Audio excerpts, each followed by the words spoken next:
మన ప్రభువైన యేసు క్రీస్తు పరిశుద్ధమైన నామంలో ఏర్పాటు చేయబడిన ఈ పునరుద్ధానపు ఆరాధనకి కూడి వచ్చిన దేవుని బిడ్డైన మీ అందరికీ నా హృదయపూర్వకమైన ప్రేమ వందనాలు.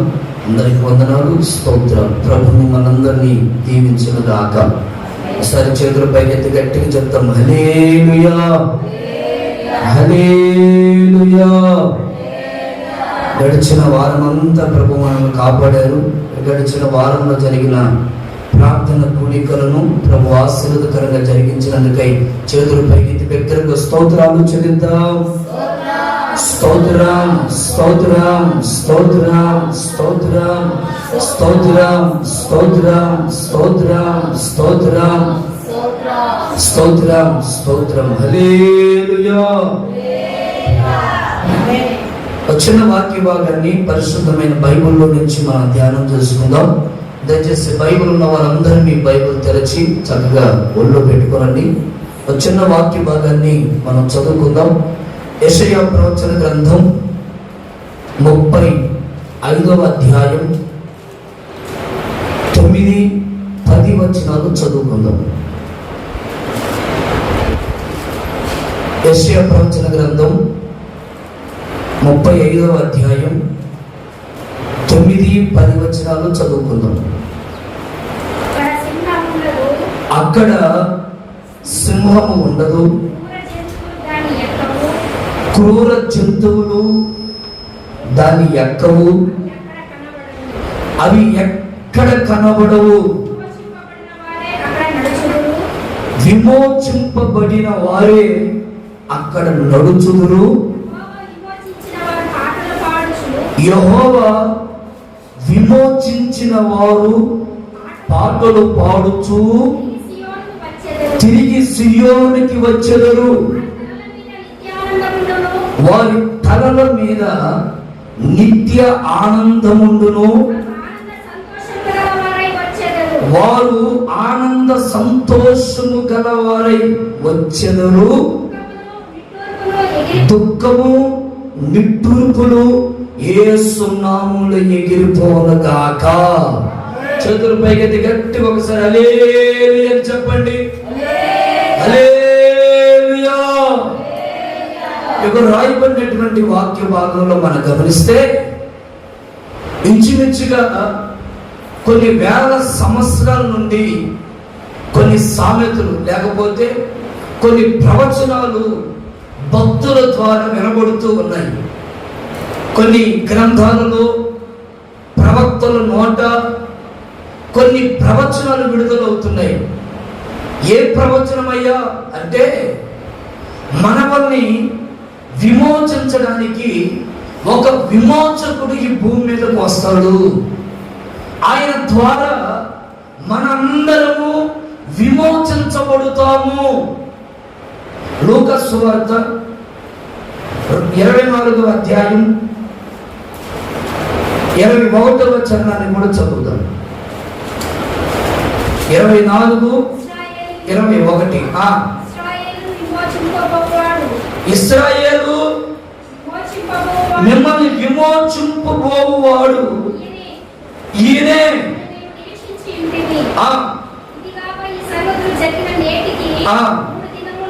చూడండి, విమోచించే దేవుడు ఈయనే. ఎవరైనా ప్రభు అయిన యేసు క్రీస్తు. చేతుల పైకి గట్టిగా హల్లెలూయా అని చెప్తాం. హల్లెలూయా హల్లెలూయా. ఈ రెండు వాక్య భాగాల్లో మనం గమనిస్తే ఎందుకు విమోచించబడాలి? విమోచన అనగా విడుదల, లేకపోతే ప్రత్యేకమైన జీవితం. విడుదల లేకపోతే ప్రత్యేకమైన జీవితం, లేకపోతే వేరుబాటు జీవితం. ఇవన్నీ ఒక త్రోవకి చెందిన పర్యాయ పదాలు. ప్రియులారా గమనించండి, దేవుడు మనల్ని విమోచించాలి అని ఎందుకు కోరుకుంటున్నాడు? చాలా మంది రాజ్య మార్గములో నడవవలసిన వారు, నీతి మార్గాల్లో నడవవలసిన వారు తొట్టిల్లిపోతున్నారు, తొలగిపోతున్నారు. ఈ 8వ వచనంలో మనం యెషయా గ్రంథంలో చదివితే అక్కడ దారులున్న రాజమార్గం ఏర్పడును, అది పరిశుద్ధమైన మార్గము. ఈ మార్గంలో అపవిత్రులు పోరు. ఈ మార్గం ఎవరికి ఏర్పరచబడిందయ్యా? ఈ నీతి కలిగిన మార్గం ఎవరి కొరకు ఏర్పరచబడిందయ్యా? ఈ రాజ్య మార్గం ఎవరి కొరకు ఏర్పరచబడిందయ్యా? ఈ సింహాలు, మృగ జంతువులు ఎక్కని ప్రదేశం ఎవరి కొరకు నిర్మించబడిందయ్యా అంటే, ఈ భూమి మీద ఎవరైతే విమోచింపబడుతారో వారి కొరకు దేవుడు ఒక పట్టణాన్ని సిద్ధపరిచారు. హల్లెలూయా! ఒక విమోచన కలిగిన అనుభవంలోకి మనం వస్తే మన కొరకు ఒక పట్టణం ఉంది. ఆ పట్టణంలో ఎవరెక్కరు? 10వ వచనంలో, 9వ వచనంలో అక్కడ సింహాలు ఉండవు, క్రూర జంతువులు ఉండవు. చూడండి, మనకి కనబడవు. ఎందుకంటే ఈ క్రూర స్వభావం, ఈ జంతువుల పశు ప్రాయముతో కూడిన స్వభావం ఈ భూమి మీద ఎక్కడ మనకి అక్కడక్కడ కనబడుతాయంట. కానీ ఆ పరలోక రాజ్యములో, ఆ నీతి కలిగిన రాజ్యములో, ఆయన ఉండు ప్రదేశములో, ఆయన మన కొరకు సిద్ధపరిచే ఆ సుందరమైన పట్టణములో ఈ క్రూర జంతువులు కనబడవు. దేవునికి మహిమ కలుగును గాక. మరి ఎందుకయ్యా పట్టణము? ఎవరి కొరకయ్యా పట్టణం అంటే, ఈ భూమి మీద మనము విమోచించబడాలి అంటే ప్రత్యేకమైన జీవితం, అంటే వేరుబాటు జీవితం. అందుకే భక్తుడు ఈ విధంగా రాస్తాడు, భక్తి అంటే ఏంటో తెలుసా? లోక మాలిన్యము మనకు అంటకుండా చూసుకోవడమే భక్తి. రోజున భక్తి చేస్తున్నటువంటి బిడ్డలు, వారి భక్తులు ఎలాగుంది, వారి ఆత్మీయ జీవితం ఎలాగుంది, వారి జీవన శైలి ఎలాగుందంటే, ఒక పక్క లోకం, ఒక పక్క దేవుడు. వేరైనటువంటి జీవితం లేదు, ప్రత్యేకమైన అనుభవం లేదు. దేవుని కొరకు ఓ విడుదల పొంది, విమోచన పొంది, ప్రత్యేకించబడిన గుంపుగా మార్చబడే అనుభవంలోకి ఖచ్చితంగా సంఘము రావాలి. స్తోత్రం చెప్పండి ఒకసారి గట్టిగా. హల్లెలూయా! ఇద్దరు వ్యక్తులు ఎమ్మై గ్రామంలో నడుచుకుంటూ వెళ్తున్నారు. ఆ ఇద్దరు వ్యక్తులు నడుచుకుంటూ వెళ్తూ ఉంటే అక్కడ ఏం జరిగిందంటే, వారి మధ్యలో యేసు ప్రభు కూడా నడుచుకుంటూ వెళ్తా ఉన్నాడు. నడుచుకుంటే వెళ్తుంటే, ఏమయ్యా ఏంటి సంగతులు? ఉదయాన్నే చింతపడుతున్నట్టున్నారు, ఉదయాన్నే ఏంటి గందరగోళంగా ఏదేదో దిగులుతో అనాలోచనతో మాట్లాడుకుంటా పోతున్నారంటే, అయ్యా ఏమి లేదు, యేసు ప్రభు అనే ఒక ఆయన ఈ లోకానికి వచ్చాడు. ఆయన ఎవరో తెలుసా? పరిశుద్ధుడు. ఆయన ఎవరో తెలుసా? నీతి కలిగిన వాడు. ఆయన ఎవరో తెలుసా? పాపములో నుండి విడిపించే దేవుడయ్యా. ఆయన మా కొరకు ఈ లోకానికి వచ్చాడు. మా నిమిత్తమై ఆయన దోషిగా నిలబడి, మా నిమిత్తమై ఆయన పశుప్రాయుడిగా మార్చబడి, బొచ్చు కత్తిరించు అని ఎదుట గొర్రె పిల్ల ఎలా మౌనంగా ఉంటుందో, ఆయన మా కొరకు మౌనంగా ఉండి తన రక్తాన్ని చిందించి ఈ లోకంలో ఆయన సిలువేయబడ్డాడు. ఆ పరిశుద్ధుని గురించి మాట్లాడుకుంటున్నాం అన్నాడు. ఆశ్చర్యపోయాడు. యేసు ప్రభు వారితో ఉన్నప్పటికీ, యేసయ్య వారితో ఉంటున్నప్పటికీ వాళ్ళు గుర్తుపట్టలేకపోవడానికి కారణం, అక్కడ మనం చదివితే 17వ వచనంలో ఏం రాయబడిందో తెలుసా? వారి కన్నులు మూయబడ్డాయి. విమోచింపబడిన వారి కన్నులు ఎలా ఉంటాయి అంటే తెలుసా? వారి మనోనేత్రాలు వెలిగించబడతాయి, తేటగా చూడగలరు, చక్కగా నడిపించబడగలరు. దేవుని మార్గములో, దేవుని సన్నిధిలో, దేవుని అనుభవాలలో చక్కగా నిలిచి క్రమముగా వారి జీవితాన్ని కట్టుకుంటూ పునాదులు కలిగిన పట్టణము కొరకు ఎదురు చూస్తారు. Praise the lord. ఇంకొక మాట చదవండి. రోమీయులకు రాసిన పత్రిక 6వ అధ్యాయం 22వ వచనం చదువుతాం. అయినను పాపము నుండి విమోచింపబడి దేవునికి దాసులైనందున పరిశుద్ధత కలుగుటయే మీకు ఫలం. ఎందుకు విమోచించబడాలి అంటే పాపములో నుండి, ఈ పాప శాపములో నుండి మనం విడుదల పొందడానికి విమోచించబడాలి. మా కళ్ళు తెచ్చుకున్న వాక్యాలు అందరూ ఎందుకు విమోచించబడాలి? దేని కొరకు ఈ విమోచన క్రయధనం? దేని కొరకు ఒక పరిశుద్ధుడు రక్తాన్ని చిందించాడు? దేని కొరకు ఒక వ్యక్తి ఎవరిని కొరడా దెబ్బలు అనుభవించి గొల్గొత్తా వీధులను కూడా రక్తపు మొత్తగా మార్చబడి నీ కొరకు నా కొరకు ఆయన ఎందుకు సిలువ వేయబడ్డాడు? ఆ విషయాలని ఖచ్చితంగా మనము గ్రహించాలి. దేని కొరకు? మన పాపానికి ప్రాయశ్చిత్తం కలగడానికి, ప్రజలు విమోచించబడడానికి. ఎందుకు పాప క్షమాపణ కలగాలి? పూర్వపు రోజుల్లో మోసే ధర్మశాస్త్ర ప్రకారముగా పాపం చేసిన వాళ్ళందరూ గొర్రెలను, మేకలను, కోళ్ళను వధిస్తే ఆ వధించిన దాన్ని బట్టి వాళ్ళ పాపాలు క్షమించబడతాయన్న ఆలోచనతో ఆ నిబంధన పూర్వకంగా ప్రతిరోజు గొర్రె పిల్లను వధించడం, కోళ్ళను వదిలించడం, ఇలా వధించడం మరలా పాపంలో పడిపోవడం, వధించడం పాపంలో పడిపోవడం. అంటే వాళ్ళ ఆలోచన ఎలా మారిపోయిందంటే, అరే మనం తప్పు చేసి ఒక చిన్న గొర్రె పిల్లను వధిస్తే మన పాపం అంతా పోతుందా అని వాళ్ళ జీవితాలలో పాపంలోనికి నిమగ్నమైపోతున్నారే తప్ప పాపములో నుండి విడుదల పొందట్లేదు. పాపములో నుండి ఒక ప్రాయశ్చిత్తం కలగట్లేదు. పాపములో నుండి ఒక క్రయధనము సంపాదించలేకపోతున్నారు. అందుకని యేసు ప్రభు ఈ లోకానికి వచ్చి మనుషుల పాపమంతా తన భుజ స్కంధాల మీద మోసి మనుషుల మీద ఉన్న పాప నియమాన్ని కొట్టివేసి ప్రజలందరినీ దేవుడు విమోచించాడు. స్తోత్రం చెప్పండి గట్టిగా. ఇప్పుడు ఎవరైతే ఆయన రక్తము ద్వారా కడగబడతారో వారందరూ విమోచింపబడిన గుంపులో చేర్చబడతారు. స్తోత్రం. హల్లెలూయా. చెప్పండి గట్టిగా హల్లెలూయా. గొర్రె పిల్ల రక్తములో ఎవరైతే తమ బట్టలు ఉతుక్కుంటారో, పరిశుద్ధుని రక్తముతో ఎవరైతే కడగబడతారో వాళ్ళందరూ విమోచింపబడిన వారు. అంటే ఇక పాపపు నియమము వారి జీవితాల్లో ఉండదు. ప్రజలో మనం విమోచింపబడిన వారు అని మనకు అర్థమవ్వాలి. చాలా మంది ఈ రోజున విమోచన అనుభవాలలో లేరు. ఇశ్రాయేలు ప్రజల జీవితాలని దేవుడు విమోచించాడు. వారి జీవితాన్ని దేవుడు ప్రత్యేకపరిచాడు.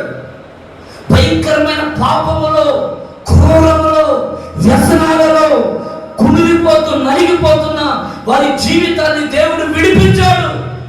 కానీ విడిపించబడిన అనుభవాలలో ఉన్నట్లుగా మనం ఈ భూమి మీద భక్తి చేయుదుముగాక. స్తోత్రం చెప్తాం గట్టిగా హల్లెలూయా. యేసు ప్రభు ద్వారానే మనకి విడుదల.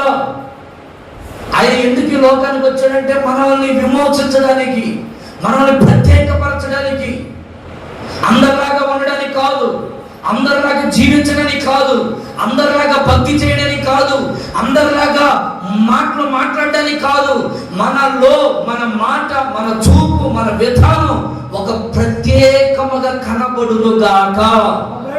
వీళ్ళ గమనించండి, పాపములో నుండి విడుదల పొందడానికి, పాపములో నుండి విడుదల పొందడానికి ఈ రోజు వరకు ఏ శాస్త్రవేత్త ఒక యంత్రాన్ని కనిపెట్టలేకపోయాడు. ఏ శాస్త్రవేత్త లైట్ కనిపెట్టాడు, బాక్సులు కనిపెట్టాడు, మైకులు కనిపెట్టాడు, చాలా రకరకాల ట్రైన్లు, పైన తిరుగుతున్న ఫ్లైట్లు రకరకాలుగా కనిపెట్టాడు. కానీ పాపములో నుండి విడుదల పొందే యంత్రాన్ని ఏ మనుషుడు కనిపెట్టలేదు. విడిచిపెట్టలేకపోయాడు. కారణం ఏంటంటే పాపములో నుండి విడుదల పొందాలంటే ఒక్క పరిశుద్ధుని ద్వారానే అవుతుంది.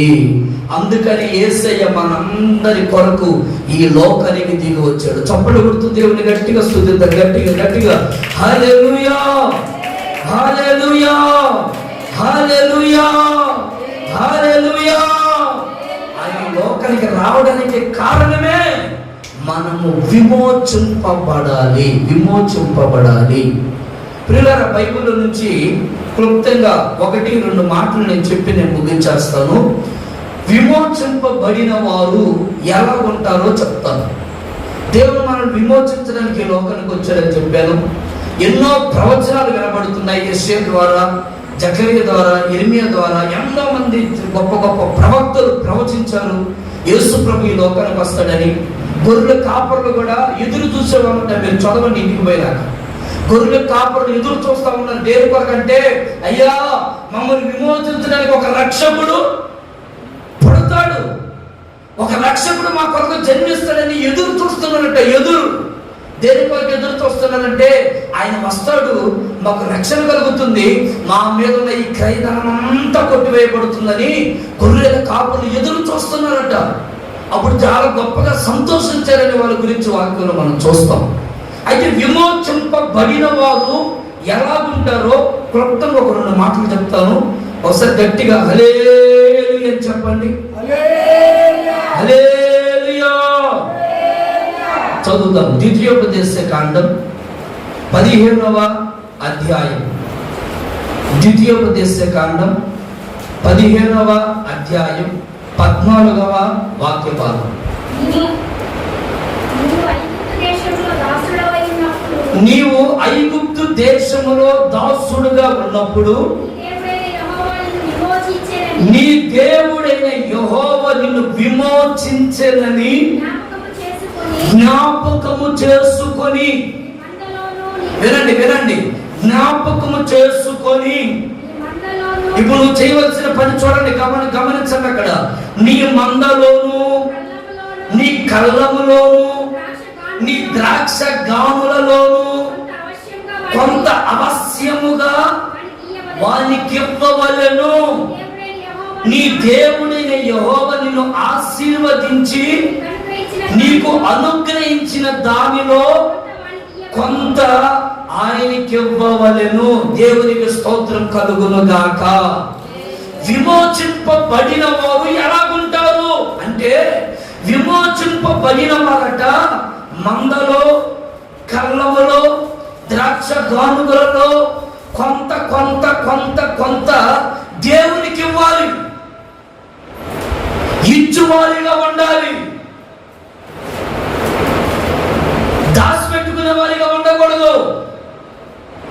దేవుడు నిన్ను ఆశీర్వదించే కొలది, దేవుడు నిన్ను దీవించే కొలది, దేవుడి నీ స్థితిని మార్చే కొలది, నీ వ్యాపారం అభివృద్ధి చెందే కొలది, నీ ఉద్యోగం అభివృద్ధి చెందే కొలది, నీ పాడి పంటలు అభివృద్ధి చెందే కొలది నీవు దేవునికి ఇస్తూ ఉండాలి. ఏమి ఇవ్వాలి? కొంత ఇవ్వాలని బైబిల్లో రాయబడింది. చూడండి, కొంత ఇవ్వాలి అంటే మొదటిగా ఏమి ఇవ్వాలో తెలుసా? కొంత సమయాన్ని దేవునికి మనం ఇవ్వాలి.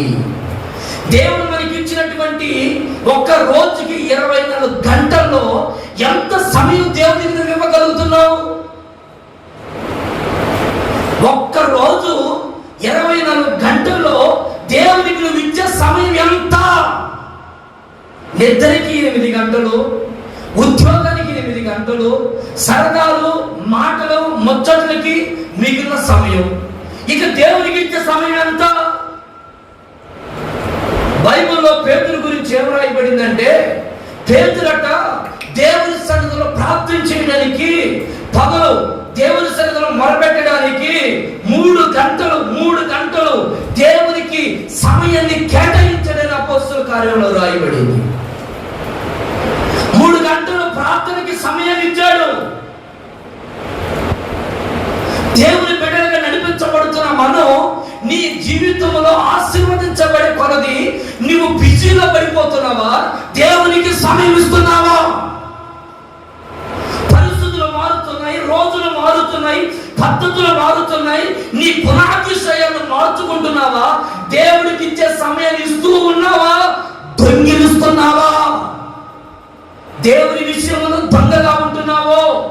దేవుని విషయంలో దేవుని సమయాన్ని దుర్భాషలాడుతూ వ్యర్థమైన సమయాన్ని వ్యర్థమైనటువంటి కాలక్షేపాలకు ఉపయోగిస్తూ దేవుని సమయాన్ని కూడా దొంగిలిస్తున్నామంటే ఇక నీకంటే దౌర్భాగ్యుడి లోకంలో ఎవ్వడు లేడు. గరుడైన స్త్రీ ఎలీషాను పిలిపించుకొని మేడ పైన ఒక ఇల్లు కట్టించి, ఎందుకు కట్టించావమ్మా అంటే, అయ్యా మా సేవకుడు వస్తాడు, ఈ మేడ మీద విశ్రాంతి తీసుకుంటాడు, ఆయన మాకు వాక్యం చెప్పడానికి ఈ ప్రాంతానికి వస్తాడు, ఆయనకంటే ఒక స్థలం ఉండాలి కదా, ఆయనకంటే ఒక ఆశ్రయం ఉండాలి కదా అని వాళ్ళు సేవకుని కొరకు ఒక స్థలాన్ని, కొంచెం స్థలాన్ని ఆక్రమించి సేవకుడి కొరకు నిర్ణయించారు. ఏమిస్తున్నావు దేవుని కొరకు? దేవుని సమయం ఏది? ప్రజలు ఈ రోజున వారి వారి పనుల నిమిత్తమై ఉద్యోగం కొరకు, వ్యాపారాల కొరకు, చేతి పనుల కొరకు, వ్యవసాయాల కొరకు, కూలి పనుల కొరకు చెప్పబడుతూ కష్టపడుతున్నారు తప్ప దేవుని సమయము దొంగిలించే దొంగలుగా మారుతున్న బిడ్డలారా, ఈ కడవరి దినాలలో దేవుని ఉగ్రతకు పాలు భాగస్తులుగా మార్చబడద్దు. దేవుని సమయాన్ని దేవునికి ఇవ్వడం నేర్చుకో. మొదట దేవుని సమయాన్ని దేవునికి ఇవ్వు, అప్పుడు నీ పనులు చేసుకో, అప్పుడు నువ్వు వ్యాపారం చేసుకో, అప్పుడు నీ ఉద్యోగం చేసుకో, అప్పుడు నువ్వు చేతి పనులకు వెళ్ళిపో. గంటలు గంటలు గంటలు గంటలు మన పెద్దలు దేవుని కొరకు సమయాన్ని కేటాయించేవారు. గంటలు గంటలు, ఒక గంటైనా నువ్వు దేవునికి సమయం ఇవ్వగలుగుతున్నావా? ఖాళీ దొరికితే ముచ్చట్లు, ఖాళీ దొరికితే పని, ఖాళీ దొరికితే నిద్ర, ఖాళీ దొరికితే ఏదొక పనులు బిజీ అయిపోతున్నావు, ఖాళీ దొరికితే ఏదొకటి వెళ్ళిపోతున్నావే తప్ప, అరే ఒక గంటైనా ఈరోజు నా ప్రభు పాదం దగ్గర కూర్చున్నానా? ఉదయం, మధ్యాహ్నం, సాయంకాలం 3 పూటలో ఒక్క పూటైనా నా ప్రభు పాదం దగ్గర గడుపుతున్నానా? నిద్రకు సమయం ఇస్తున్నానే గంటలు గంటలు, ముచ్చట్లకు సమయం ఇస్తున్నానే తెలియకుండా గంటలు గంటలు, వ్యాపారాలకు సమయం ఇస్తున్నానే సమయం, నా పని పాటలకు సమయం ఇస్తున్నానే, కానీ దేవుని సమయాన్ని నేను ఎందుకు దొంగిలించాలి? ఈ రోజున విమోచింపబడిన వ్యక్తి అయితే దేవుని సమయాన్ని దొంగిలించవు. జాగ్రత్త.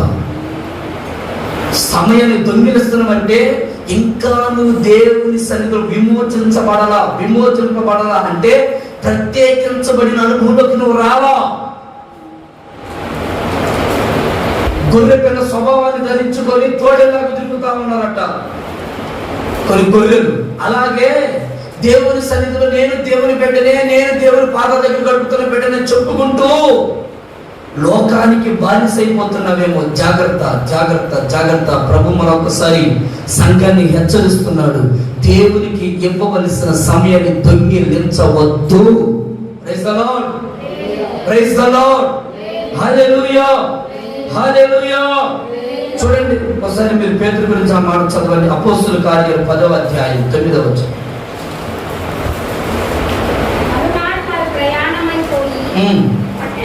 సమీపించినప్పుడు 12 గంటలప్పుడు పేతురు ప్రార్థన చేయడానికి ఎక్కడికి ఎక్కాడు? అయ్యా వాళ్ళ ప్రయాణంలో అలసిపోయారు అందరూ. వాళ్ళు ప్రయాణం చేస్తా అలసిపోయి కూర్చున్నారు. కానీ పేతురు దైవజనుడు ఏం చేస్తున్నాడంటే, అందరూ అలసిపోయినా ఇది దేవుని సమయం, మధ్యాహ్నం సమయం అయింది, ఇది నిద్ర సమయం కాదు, కాసేపైన ప్రార్థన చేయాలని చిన్నగా మిద్ది మీదకి వెళ్ళి ప్రార్థన చేయడం నేర్చుకున్నాడు. ప్రార్థన చేస్తున్నాడు ప్రభు. దేవునికి ఇస్తున్నావా సమయం? దేవునికి ఇస్తున్నావా? ఎంతవరకు ముచ్చట్లు, ఎంతవరకు పనులు, ఎంతవరకు నిద్ర? ఇదే నా జీవితం. ఒక్క రోజుకి మినిమం ఒక దైవజనుడు అంటాడు 3 గంటలైన దేవునికి మనం సమయం ఇవ్వాలి. 3 గంటలు. ఇంకా ఇంకా భక్తి కలిగిన బిడ్డలు ఇంకా సమయాన్ని కేటాయించగలిగితే చాలా మంచిది. కానీ ప్రతిరోజు మాత్రం 3 గంటలు ఖచ్చితంగా సమయాన్ని కేటాయించాలి. Praise the lord, praise the lord. రెండవది స్థలం అంటే మన హృదయంలో దేవునికి ఒక స్థానం ఇవ్వాలి. దేవుని మాటలకి మన హృదయంలో ఒక చిన్న స్థలం ఇవ్వాలి. ఒక చిన్న పాప కవిత అనే వ్యక్తి చనిపోయింది. చనిపోతే అందరూ ఏడుస్తూ ఉన్నారు. అప్పుడు యేసయ్య అంటాడు, అమ్మా నాకు కొంచెం స్థలం ఇస్తారా అని అడిగాడు. వెంటనే అక్కడున్న వాళ్ళందరూ యేసయ్యకి స్థలం ఇస్తే ఆ స్థలం ఇచ్చిన తర్వాత ఏం జరిగిందో చెప్పనా? మరణం నిరార్థకంగా మారిపోయింది. ఆమె చెప్పండి గట్టిగా, హల్లెలూయా. మరణం అక్కడ తొలగిపోయి దేవునికి స్థలం ఇచ్చారు, జీవము కలిగింది. ఈ రోజున నీ కుటుంబాలు నరకపు కోపాల మధ్యలో కాల్చబడేదని కారణం ఏంటో చెప్పనా? దేవునికి స్థలం ఇవ్వట్లేదు. పూజారులకి, ఆచారాలకి, సాంప్రదాయాలకి, లోకానికి, సోది చెప్పేవారికి, ముచ్చట్లు చెప్పేవారికి, మంచి చెడు చెప్పి జాతకం చూసే వాళ్ళకి వీరకిస్తున్నాం. కానీ యేసయ్యకి స్థలం ఇస్తున్నావా? యేసయ్యకి నీ హృదయం ఒక స్థానాన్ని ఇస్తున్నావా? కుళ్ళు, కుతంత్రాలు, ద్వేషాలు, అహంకారణ, లోపాలు, మత్సరాలు ఇవి మన గుండెల్లో ఉంటే మన గుండెల్లో దేవునికి స్థలం మనం ఇవ్వడం పెట్టాలి. మన గుండెల్లో దేవునికి స్థలం ఇవ్వడానికి మన అడుగు మనం ముందుకి అడుగు వేసేదము గాక. ఈ గురించి చెప్పాను కదా, గొర్రెలనే స్త్రీ దేవుని కొరకు, సేవకుని కొరకు ఒక చిన్న స్థలాన్ని ఇంటి మీద కట్టించేసి స్థలం ఇచ్చేస్తుంది. ఒక స్థలం సపరేట్గా దేవుని గది, ఇది ప్రార్థన గది, ఇదిగో ఈ స్థలం వరకు, ఈ కోటి ఇక్కడ ఈ స్థలం వరకు దేవుని సన్నిధిలో ప్రార్థన చేసుకుని ఇది గది అని ఒక స్థలాన్ని దేవుని కొరకు ఆక్రమించింది, ఇచ్చేసింది. భర్త మూర్ఖుడు, తాగుబోతాడు, తిరుగుబోతాడు, మాట వినని వాడు భర్త దగ్గరికి వెళ్ళింది, అయ్యా మా సేవకుడు వచ్చి ప్రార్థన చేసుకోవడానికి, మన కొరకు ప్రార్థన చేయడానికి మన ఇంట్లో తిరుగుతా ఉన్నాం కదా, ఇల్లు కాదయ్యా, పైన ఒక చిన్న గదిని, ఒక చిన్న స్థలాన్ని మా సేవకుడికి ఇద్దామంటే, ఎందుకు అవసరం లేదు అక్కడయ్యా, ఆయన మన ఇంటి దగ్గర ఉండడం మనకి చెప్పండి క్షేమం, అది మనకు ఆశీర్వాదం అండి. నువ్వు దేవునికి స్థలం ఇస్తే ఆ ఆశీర్వాదం ఏంటో నీకు అర్థమవుతుంది. ఎక్కడ స్థలం దొరుకుతుందని చూస్తా ఉంటే మనకేం ఆశీర్వాదం ఉంటుంది? దేవునికి స్థలం ఇవ్వడానికి మన అడుగులు ముందుకు పడితే, దేవుని కొరకు మన అడుగు ముందు పడితే, దేవుని సన్నిధిలో మన ఆక్రాంతాలు ముందుకి వెదజల్లుతూ ఉంటే, వీరు నా కొరకు స్థలం ఇచ్చే బిడ్డలని దేవుడు గుర్తించి అప్పుడు ఆయన నేను హెచ్చించడం ప్రారంభిస్తాడు. Praise the lord, praise the Lord, hallelujah. మూడవది, కొంత ఇవ్వడం అంటే అర్థం ఏంటంటే జీవితాన్ని దేవుడికి అప్పగించుకోవాలి. కొంత సమయం కొంత జీవితం దేవుడికి ఇవ్వాలి. ఈ జీవితం ఎవరి కొరకు? ఇంతకాలం లోకం కొరకు బతికానయ్యా, ఎలాంటమ్మా కళ్ళు తెలిసి నా వైపు చూస్తూ వినండి. ఇంతకాలం లోకంలో ఉన్న ఆశల కొరకు తిరిగానయ్యా, లోకంలో ఉన్న వాటి కొరకు తిరిగానయ్యా, లోకంలో ఉంటున్న సాంప్రదాయాల కొరకు బ్రతికానయ్యా. కానీ ఎక్కడైనా నేను నీ కొరకు బ్రతుకుతానయ్యా, ఎక్కడైనా నేను నీ కొరకు జీవిస్తానయ్యా, నీ శ్రమలలో నేను కూడా పాలు పొందుతానయ్యా, నీ పరిచయలో నేను నిమగ్నం అయిపోతానయ్యా. ఏది పరిచయం కొరకు జీవితాన్ని అప్పగించుకున్న వాళ్ళు లేరు, జీవితాన్ని త్యాగం చేసుకున్న వాళ్ళు లేరు, సేవ కొరకు జీవితాన్ని త్యాగం చేసుకున్న కుటుంబాలు ఏవి? విశ్వాసుల కొరకు, స్వార్థ కొరకు, పరిచర్య కొరకు, రక్షణ కొరకు మీటింగులు పెట్టడానికి కానీ మా జీవితాన్ని మేము త్యాగం చేసుకుని ఇక ప్రభు పరిచయలో మునిగిపోతామని అన్నవారు ఏది? నేను గుంటూరు అనే ప్రాంతానికి వెళ్తే అక్కడ ఒక తమ్ముడు ఉన్నాడు, పాస్టర్ గారు అబ్బాయి. అయితే ఆ అబ్బాయి చదువుకోవడానికి వెళ్తే, ఈ చదువు కంటే ముందుగా ఆదివారం రోజు వస్తే శనివారమే వచ్చి కూర్చొని మందిరంలో ఉండేవాడు. శనివారం, ఆదివారం, సోమవారం, బుధవారం దాకా లైన్గా ప్రార్థనలు ఉంటే లైన్గా ప్రార్థనలు ఉండేవాడు. అందరూ అనేవాళ్ళు, అరే బాబు ప్రార్థన తర్వాత ముందు చదువుకో. కానీ ఈ వ్యక్తికి మాత్రం ఉన్న ఆసక్తి ఏంటంటే, నేను మొదట నా ప్రభు పాదల దగ్గరే ఉండాలి, పరిచయంలో నేను పరిచయంలో ఉండాలి. దేవునికి తన జీవితాన్ని అప్పగించుకున్నాడు. నీ జీవితాన్ని అప్పగించుకుంటే లోకం మీద ఉండదు మన దృష్టి. నీ జీవితాన్ని ప్రభుకు అప్పగించుకుంటే బంగారం మీద తిరగదు మన దృష్టి. నీ జీవితాన్ని దేవునికి అప్పగించుకుంటే ఏమంటే లోకంలో ఉంటున్న ఆడంబరాల వైపు ఉండదు మన జీవితం. నీ జీవితాన్ని ప్రభుకు అప్పగించుకుంటే, అయ్యా నీ కొరకు నేను నలిగిపోవటానికి సిద్ధమే. అపోస్తలుడైన పౌలు అంటారు, ఆయన్ని యేసయ్యని ఒక్క రకంగా శిక్షిస్తే ఈయన 2 రకాలుగా హింసించారు. పౌలుని అప్పగించుకున్నాను, నేను నా జీవితంలో నేను చచ్చిపోయినా పర్వాలేదయ్యా నీ కొరకు బ్రతుకుతాను. అది జీవితాన్ని అప్పగించుకోవడం అంటే. కష్టం వచ్చినప్పుడు ఏం చేశారు ఆ దేవుడు? బాధ కలిగినప్పుడు అసలు దేవుడు మనకు తోడుగా ఉన్నాడంట. అసలు ఏమైనా ఇబ్బంది కలిగినప్పుడు అసలు దేవుడే మనకుంటే ఈ దిక్కు మనకు ఎందుకు పడుతుందిరా అనే ఆలోచన అతని మనసులో రావాలి. చేతుల పైకి హల్లెలూయా అని చెప్పండి.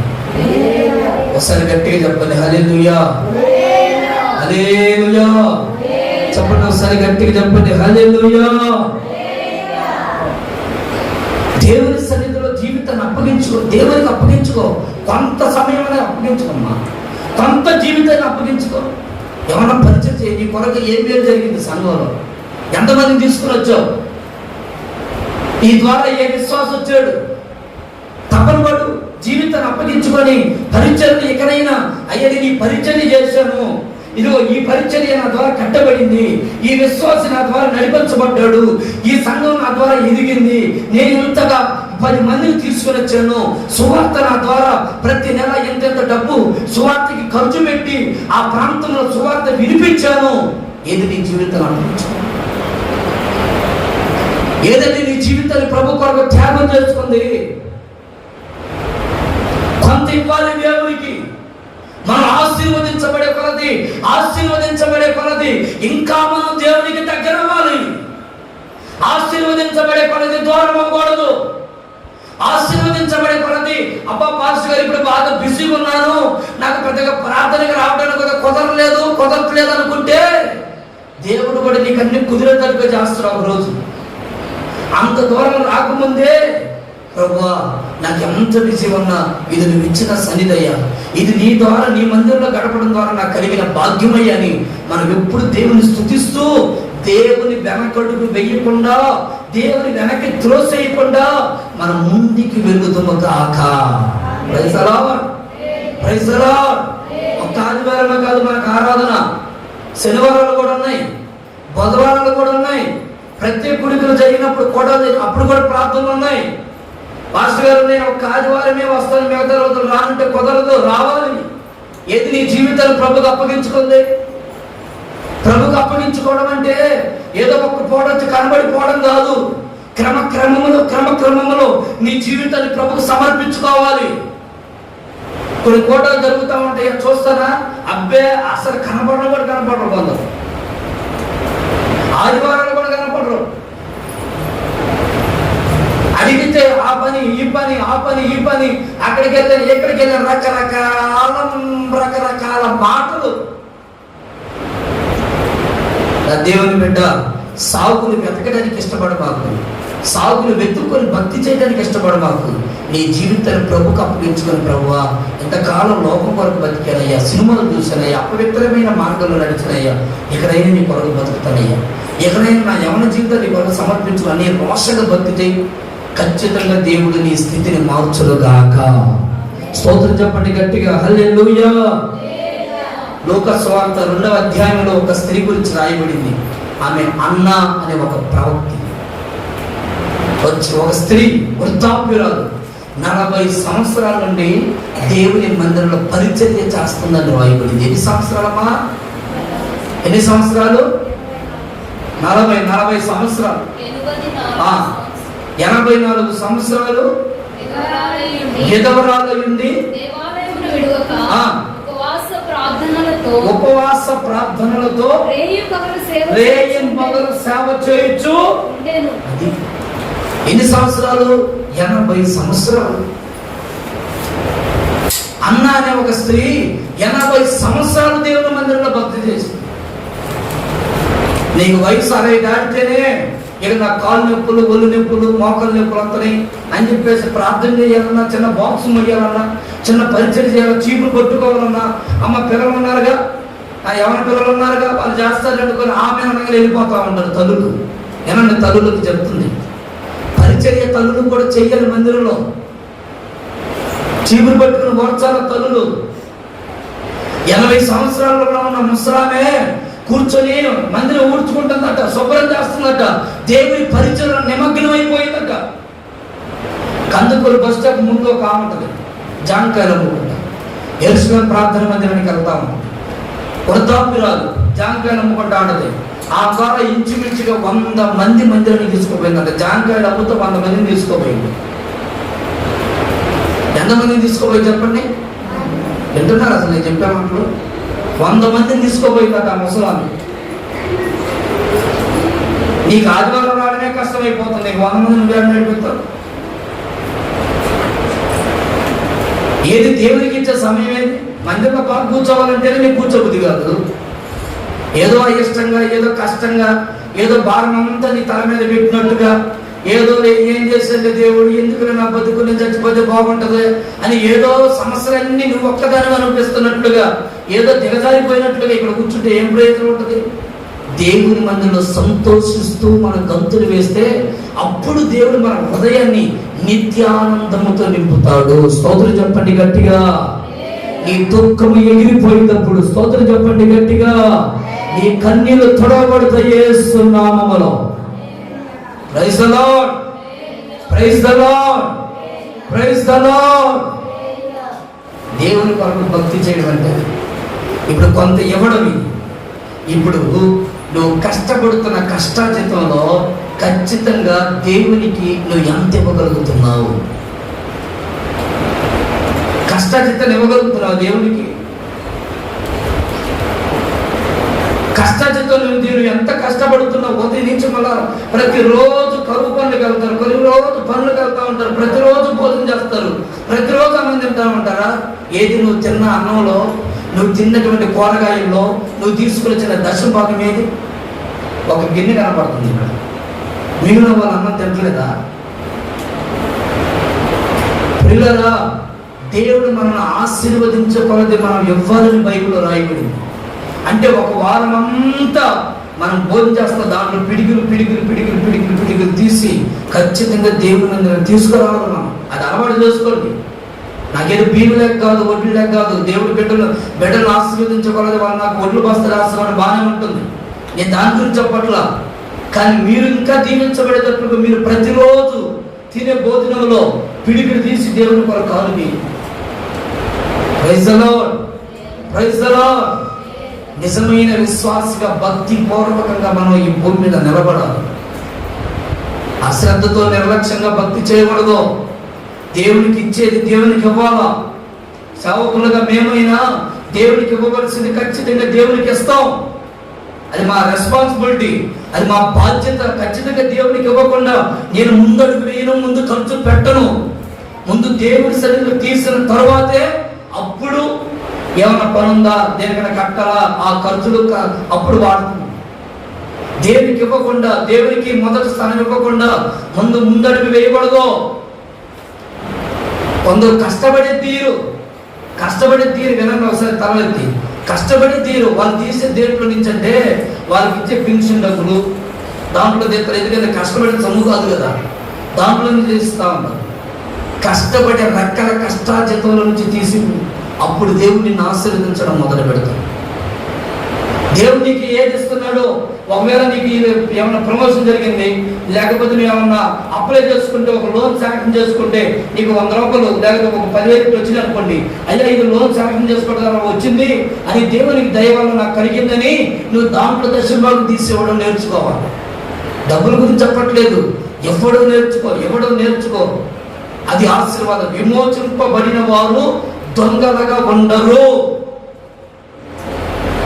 సేవకులైన విశ్వాసులైన నీకు వస్తుంది ఏంటి? నువ్వు ఖర్చు పెడుతుంది ఎంత? దేవుని కొరకు నువ్వు విత్తుతుంది ఎంత? నువ్వు ఏది విత్తుతావో అదే కోస్తావు. ప్రియులారా, దేవుని సంఘములో ఎవరైనా విశ్వాసులుగా ఉంటున్న ప్రతి బిడ్డ మీకు కలిగిన మీ కష్టార్జితములో నుండి ఖచ్చితంగా దేవునికి మీరు మొదటగా ఇవ్వాలి. ఇది రూల్. ఆర్డర్ ఇది, ఇంకంతే. దేవుడు చేసిన ఆర్డర్. దీన్ని తొలగిస్తారు. దీన్ని ఇవ్వడానికి 10 రూపాయల కాదు, చినిగిపోయిన కాదు వేసుకుంటా కూర్చుంటారు. అందుకే జీవితాలు కూడా చినిగిపోయినట్లుగానే ఉంటాము. వాడు ఏమండి ఆ పింక్స్ డబ్బులు ఇచ్చేటప్పుడు చినిగిపోయింది కానీ ఇచ్చారనుకోండి, కొద్ది ఆ పేపర్ని నలిపి చూస్తారు. అయ్యా ఇది 500 నోటేనా, ఇది 100 రూపాయల నోటేనా, ఇది ఏదో సట్టు పెట్టినట్టు అమ్మాయి, నువ్వు చూడమ్మాయి ఇది 500 నోటేనా. ఎంత చక్కగా ఎంత నిక్కచ్చిగా బాగా తేరు చూస్తే ఎవరు తీసుకుంటారు. దేవుడికి ఇచ్చేటప్పుడు నలిపి అక్కడ పక్కన పడేస్తారు. దేవునికి ఇవ్వవలసిన అర్హత, దేవునికి ఇవ్వవలసిన ఖచ్చితంగా నీ కష్టజీతాలు నువ్వు ఇవ్వాలి. అప్పుడే దేవుడు ఆశీర్వదించడం అనేది అది నీకు అర్థమవుతుంది. దొంగలుగా ఉండడానికి ఇష్టపడమాకు. ఎప్పుడు మనం దేవుని మందిరంలో విమోచింపబడని వారిగా ఉండకూడదు. విమోచింపబడిన వారిగా నీవు నేను మన కుటుంబాన్ని మనము ఆ విధంగా నడుపుకుందుము గాక. చేతులపైకి గట్టిగా చెప్తాం హల్లెలూయా, హల్లెలూయా. స్థలం గురించి కూడా ఒకసారి నేను చదివిస్తాను చూడండి. రాజులు రాసిన 2వ గ్రంథం 4వ అధ్యాయం 10వ వచనం.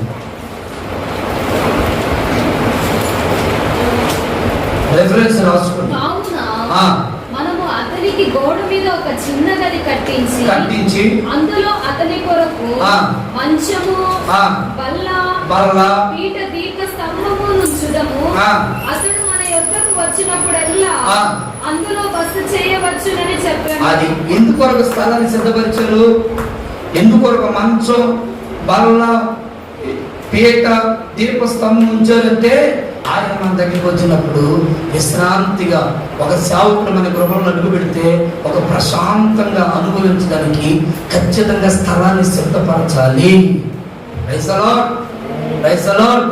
ఆత్మీయులుగా ఉంటున్న మనం నేర్చుకుందాము కాక. ఆత్మీయులుగా ఉంటున్న మనం అలా సిద్ధపరచబడి మన హృదయంలో కూడా దేవునికి స్థలం ఇచ్చుదము గాక. విమోచింపబడిన వారు అలా ఉంటారు. 2 విమోచించబడిన వాళ్ళు ఎలా ఉంటారో 2 యెషయా ప్రవచన గ్రంథం 44వ అధ్యాయం 22వ వచనం. మంచు విడిపోవునట్లుగా నీ అతిక్రమములను మబ్బు తొలుగునట్లుగా నీ పాపమును తుడిచివేసి ఉన్నాను. ఏనండి, నేను నిన్ను విమోచించి ఉన్నాను, నా యొద్దకు మరలుకొనుము. దేవుడు మనల్ని విమోచించింది ఎందుకంటే ఆయన వైపు మరలడానికి.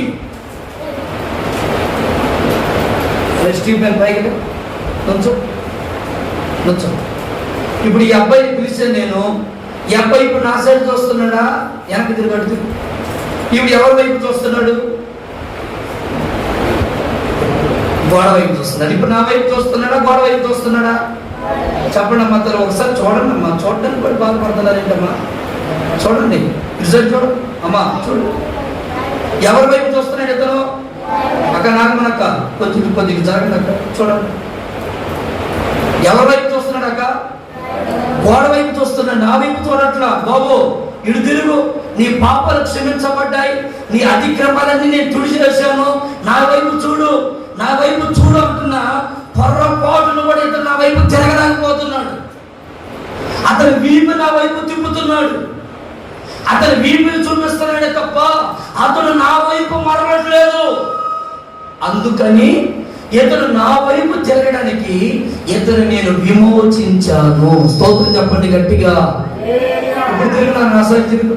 ఇప్పుడు నేను విమోచించాను కనుక ఇతడు ఇప్పుడు ఎవరి వైపు చూస్తున్నాడు? నా వైపు చూస్తున్నాడు. అంటే యేసయ్య వైపు ఇతడేమైపోయాడు? మరులుకున్నాడు. ఒకప్పుడు పాపం, ఒకప్పుడు అతిక్రమాలు, ఇవి ఏం చేసినాయి అంటే ఇతని దేవుని వైపు మరనివ్వకుండా, దేవుని వైపు తిరగనివ్వకుండా, దేవుని సన్నిధిలో ఉండనివ్వకుండా, దేవుని పాదాల దగ్గర గడపనివ్వకుండా ఇవి ఏం చేస్తున్నాయో తెలుసా? అటు ఇటు తిప్పుతూ ఉన్నాయి. ఇట్లా పైకి అటు ఇటు తిప్పుతూ ఉన్నాయి. దేవుని వైపు తిరగవలసిన ఒక క్రైస్తవుడు దేవుని వైపు తిరగకుండా అటు మరులుకొని ఉన్నాడు. చూడండి మరొక మాట, ఇర్మియా ప్రవచన గ్రంథం 5వ అధ్యాయం కూడా ఒకసారి మీరు చూడండి.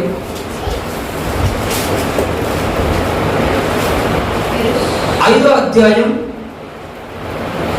9వ వచనం. 5:3.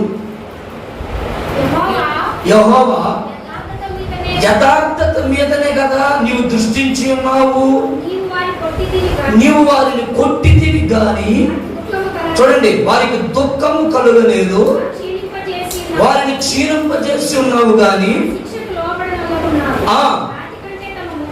వీరు ఎక్కడ ఉన్నారట? రాతి కంటే వీరు ముఖాలు కఠినము చేసుకుని ఉన్నారు. అబ్బే తిరుగురా బాబు అంటే అన్నట్టుగా మొహం తిప్పుకుంటున్నారు. కఠినమైన మనసు. ఏ మనసు? కఠినమైన బండ లాంటి మనసు, కఠినమైనటువంటి స్వభావం. వాక్యం వినండి, వాక్యానికి లోబడండి, వాక్యం వైపు చూడమ్మా అన్న కఠినమైన మనసు. మాకు తెలిస్తే నువ్వు చెప్పేది చెప్పుకోబో అన్నట్లుగా చూడడం. కఠినమైన బుద్ధి అంటే బాబు చేతులు పైకి తలేరు అని చెప్పంటే మాకు తెలుసులే అన్నట్లుగా అహంకారంగా మౌనంగా కూర్చోవడం. ఇది ఏ మనసు అంటే గర్వముతో కూడినటువంటి అహంకారపు జీవితం. దేవుని వైపు మరలుకోకుండా ఉండడం. చూడండి ఇర్మియా ప్రవచన గ్రంథం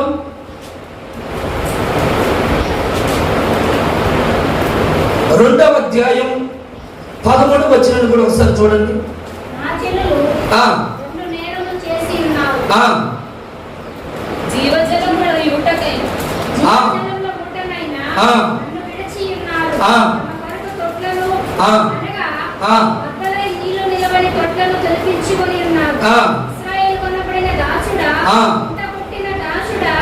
ఇంట పుట్టిన దాసుడు అంటే విమోచించబడిన వాడు. చూడండి, ఇశ్రాయేలు కొనబడిన దాసుడు అంటే యేసయ్య రక్తం ద్వారా కడగబడిన వ్యక్తి.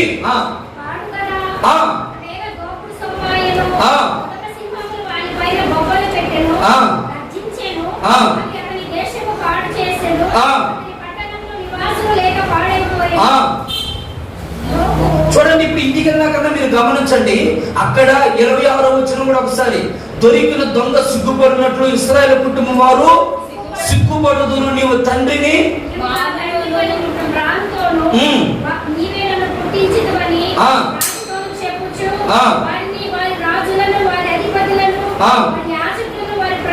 అవమానం నందుదురు, వారు నా తట్టు ముఖము త్రింపుకొనక.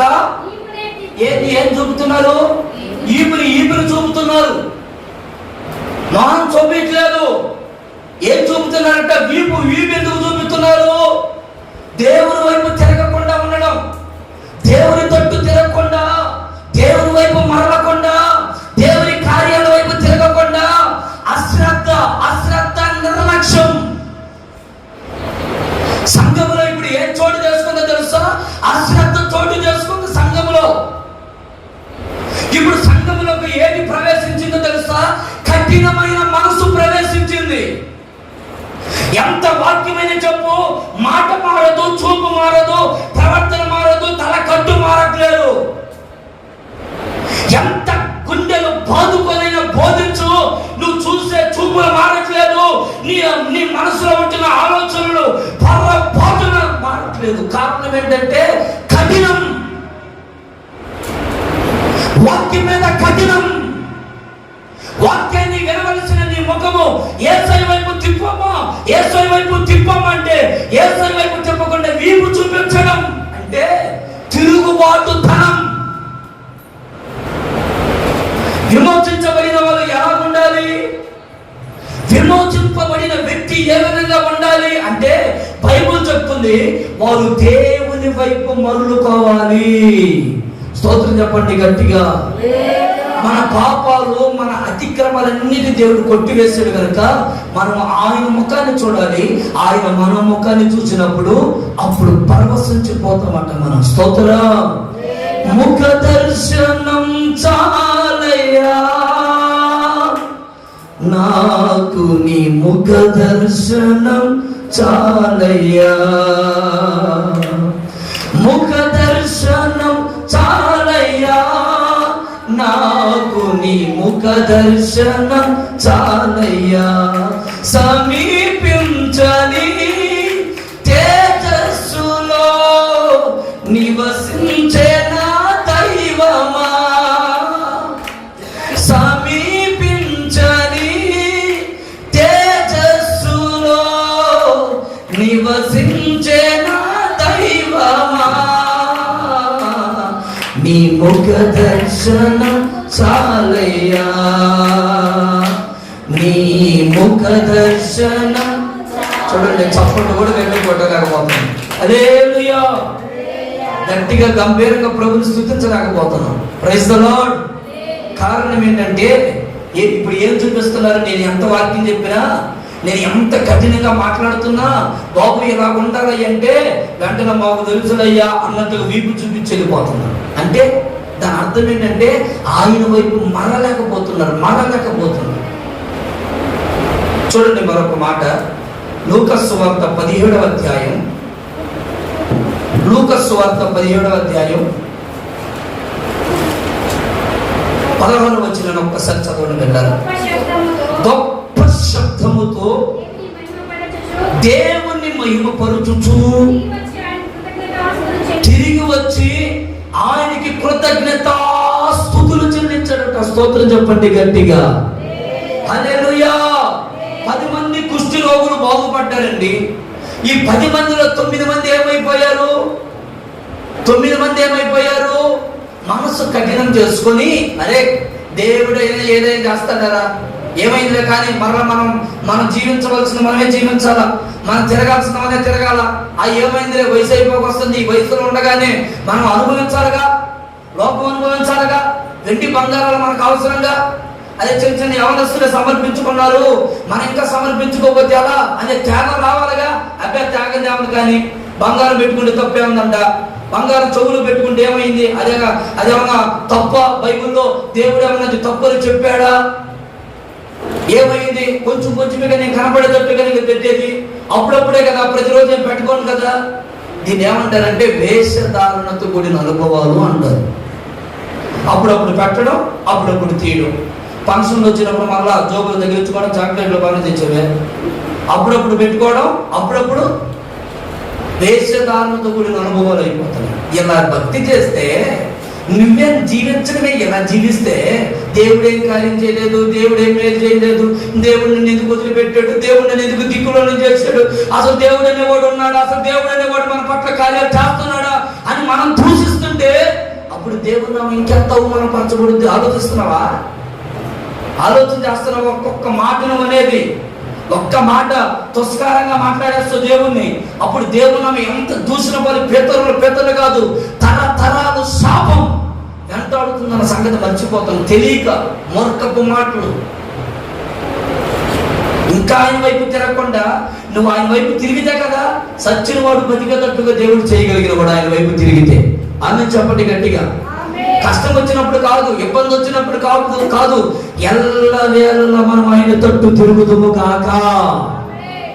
వీళ్ళు 10 మంది శుద్ధులైతే ఒక్క వ్యక్తి పరిశుద్ధుడిగా మార్చబడయ్యా, ఆయన ఒక్కడేనయ్యా నాకు మేలు చేసింది. మరి 10 మందికి మేలు చేయలేదా? చేసేదండి, కృతజ్ఞత లేదు.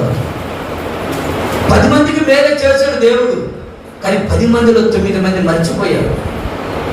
ఇది నా జ్ఞానం వల్ల కలిగింది, ఇది నాకు చదువు వల్ల కలిగిందండి, ఇది నాకు ఫలానా వ్యక్తి రికమెండేషన్ చేస్తూ కలిగిందండి, ఇది నాకు ఫలానా ఆ హాస్పిటల్కి పోతే హాస్పిటల్కి పోయినందుకు వాళ్ళు ఇచ్చిన ట్రీట్మెంట్ ద్వారా నాకు కలిగిందండి. మీరు దేవుడు ఏం చేశాడండి? వీళ్ళారా, నీ నోరే తీర్పులకు తీసుకుని వస్తుందని జాగ్రత్త పడు. నీ నోరు తీర్పులకు తీసుకుని వస్తే నువ్వు శిక్షలో పడిపోకుండా ఉన్నట్లుగా జాగ్రత్త పడుదుము గాక. స్తోత్రం కలుగును గాక. హల్లెలూయా, హల్లెలూయా, హల్లెలూయా. చూడండి, ఆదికాండం 8వ అధ్యాయం 7వ వచనంలో ఒక మాట రాయబడింది. చదవండి ఒక్కసారి. ఆదికాండం 8వ అధ్యాయం 7వ వచనం. ఒక కాకిని వెలుపలికి విడిచెను, అది బయటికి వెళ్ళి భూమి మీద నుండి నీళ్లు ఇంకిపోవు వరకు అటు ఇటు తిరుగుతూ ఉంది. చూడండి, నోవాహు కొన్ని సంవత్సరాలు సువార్త ప్రకటించడండి, కానీ ఒక్క కుటుంబమైన దేవుని వైపు తిరగడా. నోవాహు అమ్మలారా, అక్కలారా, చెల్లెలారా, యేసయ్య నమ్ముకున్నమ్మా, యేసయ్య నమ్ముకున్నమ్మా, ఆయన గొప్ప దేవుడమ్మా, ఆయన పరిశుద్ధుడమ్మా, రాబోతున్నటువంటి ఆ ఉగ్రత నుంచి తప్పించుకోవడానికి ఇప్పుడే ఆయన ప్రభు నమ్ముకోవడమంటే నిర్లక్ష్యం అండి, నిర్లక్ష్యం. మొహం తిప్పుకోకుండా వీపుని చూపించి వెళ్ళిపోతున్నారా? మాకు తెలుసులయ్యో ఇవన్నీ, నీకంటే పెద్ద పెద్ద బోధకులు మేము చూసాం, ఈ మాటలు మాకు తెలియదా? ఇంకా మీకంటే నాకు ఇంకా బాగా వాక్యం తెలుసు, నీకంటే నాకు ఇంకా బాగా వాక్యాల గురించి బాగా తెలుసు, పెద్ద పెద్ద దైవజనుల మాటలు మేము వింటాం. నువ్వు ఎన్ని మాటలు వింటే ప్రయోజనం ఏందండి? నీ మనసు దేవుని వైపు తిప్పుకోకుండా నువ్వు ఎంత పెద్ద భక్తుల మాట వింటే ఏం ప్రయోజనం? నీ మనసుని, నీ జీవితాన్ని ఆయనకు అప్పగించుకోకుండా దుర్భాషలు ఆడుకుంటూ ఉంటే. నోవాహు ప్రయాసపడ్డాడు, ఒక్క ఆత్మ కూడా రాలేదండి. నోవాహు కుటుంబాన్ని కాపాడుకున్నాడు, ఓడలు ఎక్కాడు. బైబిల్లో రాయబడింది, తను తన కుటుంబం మాత్రమే క్షేమముగా జలప్రలయంలో కాపాడబడ్డారు. స్తోత్రం. దేవుని మాటను త్రోసివేయమాకండి, దేవుని మాటను నిర్లక్ష్యం చేయమాకండి. దేవుని మాటను త్రోసివేస్తే ఖచ్చితంగా వారి శిక్ష కలుగుతుందని బైబిల్లో రాయబడి. ఆయన మాట వెనక ఇశ్రాయేలు ప్రజలు అల్లాడిపోతున్నారట. అయ్యో అయ్యో, మీరు నా మాట వినుంటే మీకంతా మేలు. కారణం, మాట వినకపోగా ఆయన తట్టు తిరగకుండా వీపును చూపిస్తూ, అంటే తిరుగుబాటు స్వభావాన్ని కనపరుస్తూ, వ్యతిరేకపు బుద్ధిని చూపిస్తూ, మాట వినని అనాలోచన చూపిస్తూ వాక్యం విన్నట్లుగానే చూస్తున్నారు, కానీ వాక్యం గుండెల్లోకి లేకుండా ఏదో వింటున్నారు, పోతున్నారు. గుండెల్లో లేదు వాక్యం. హృదయం అని పలక మీద రాసుకో, వాక్యాన్ని నీ గుండెల మీద హత్తుకునేటట్లుగా వాక్యాన్ని హత్తుకో. ఎందుకు? వాక్యం మనల్ని బ్రతికిస్తుంది. సమస్యలో ఉన్నప్పుడు వాక్యం మనల్ని పైకి లేవనెత్తుతుంది. శోధనలో ఉన్నప్పుడు వాక్యం మనల్ని పలకరించి మనతో దేవుడు మాట్లాడుతాడు వాక్యం ద్వారా. అప్పుడు మనం నిలబడడానికి వాక్యం కావాలి. అయ్యా, ఈ వాక్యాలు ఎందుకు, నాకు ఎందుకు అయ్యా, నాకు కష్టాలు వస్తున్నాయి, నాకు కన్నీళ్ళు వస్తున్నాయి అనుకుంటే ఇక దేవుడు కూడా ఏం చేయలేదు. కష్టాలు కన్నీళ్ళు తుడవబడడానికి అక్కడ ఏం రాయబడింది?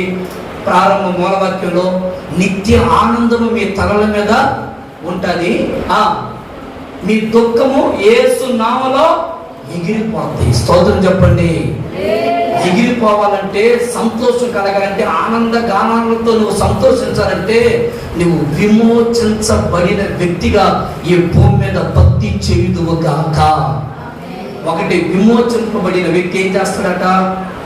మొదటి మాట ఏం చెప్పాను? కొంత దేవునికి ఇస్తాడు. విమోచింపబడిన వ్యక్తి రెండోదిగా ఏం చేస్తాడట? ఆయన వైపు మరలుకుంటాడు.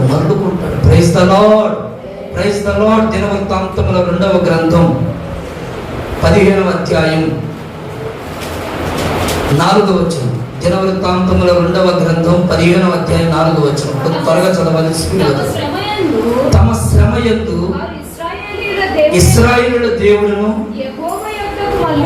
మరలుకొని ఆయనను వెతికినప్పుడు, గట్టిగా చప్పట్లు కొట్టండి దేవునికి, కొంచెం గట్టిగా.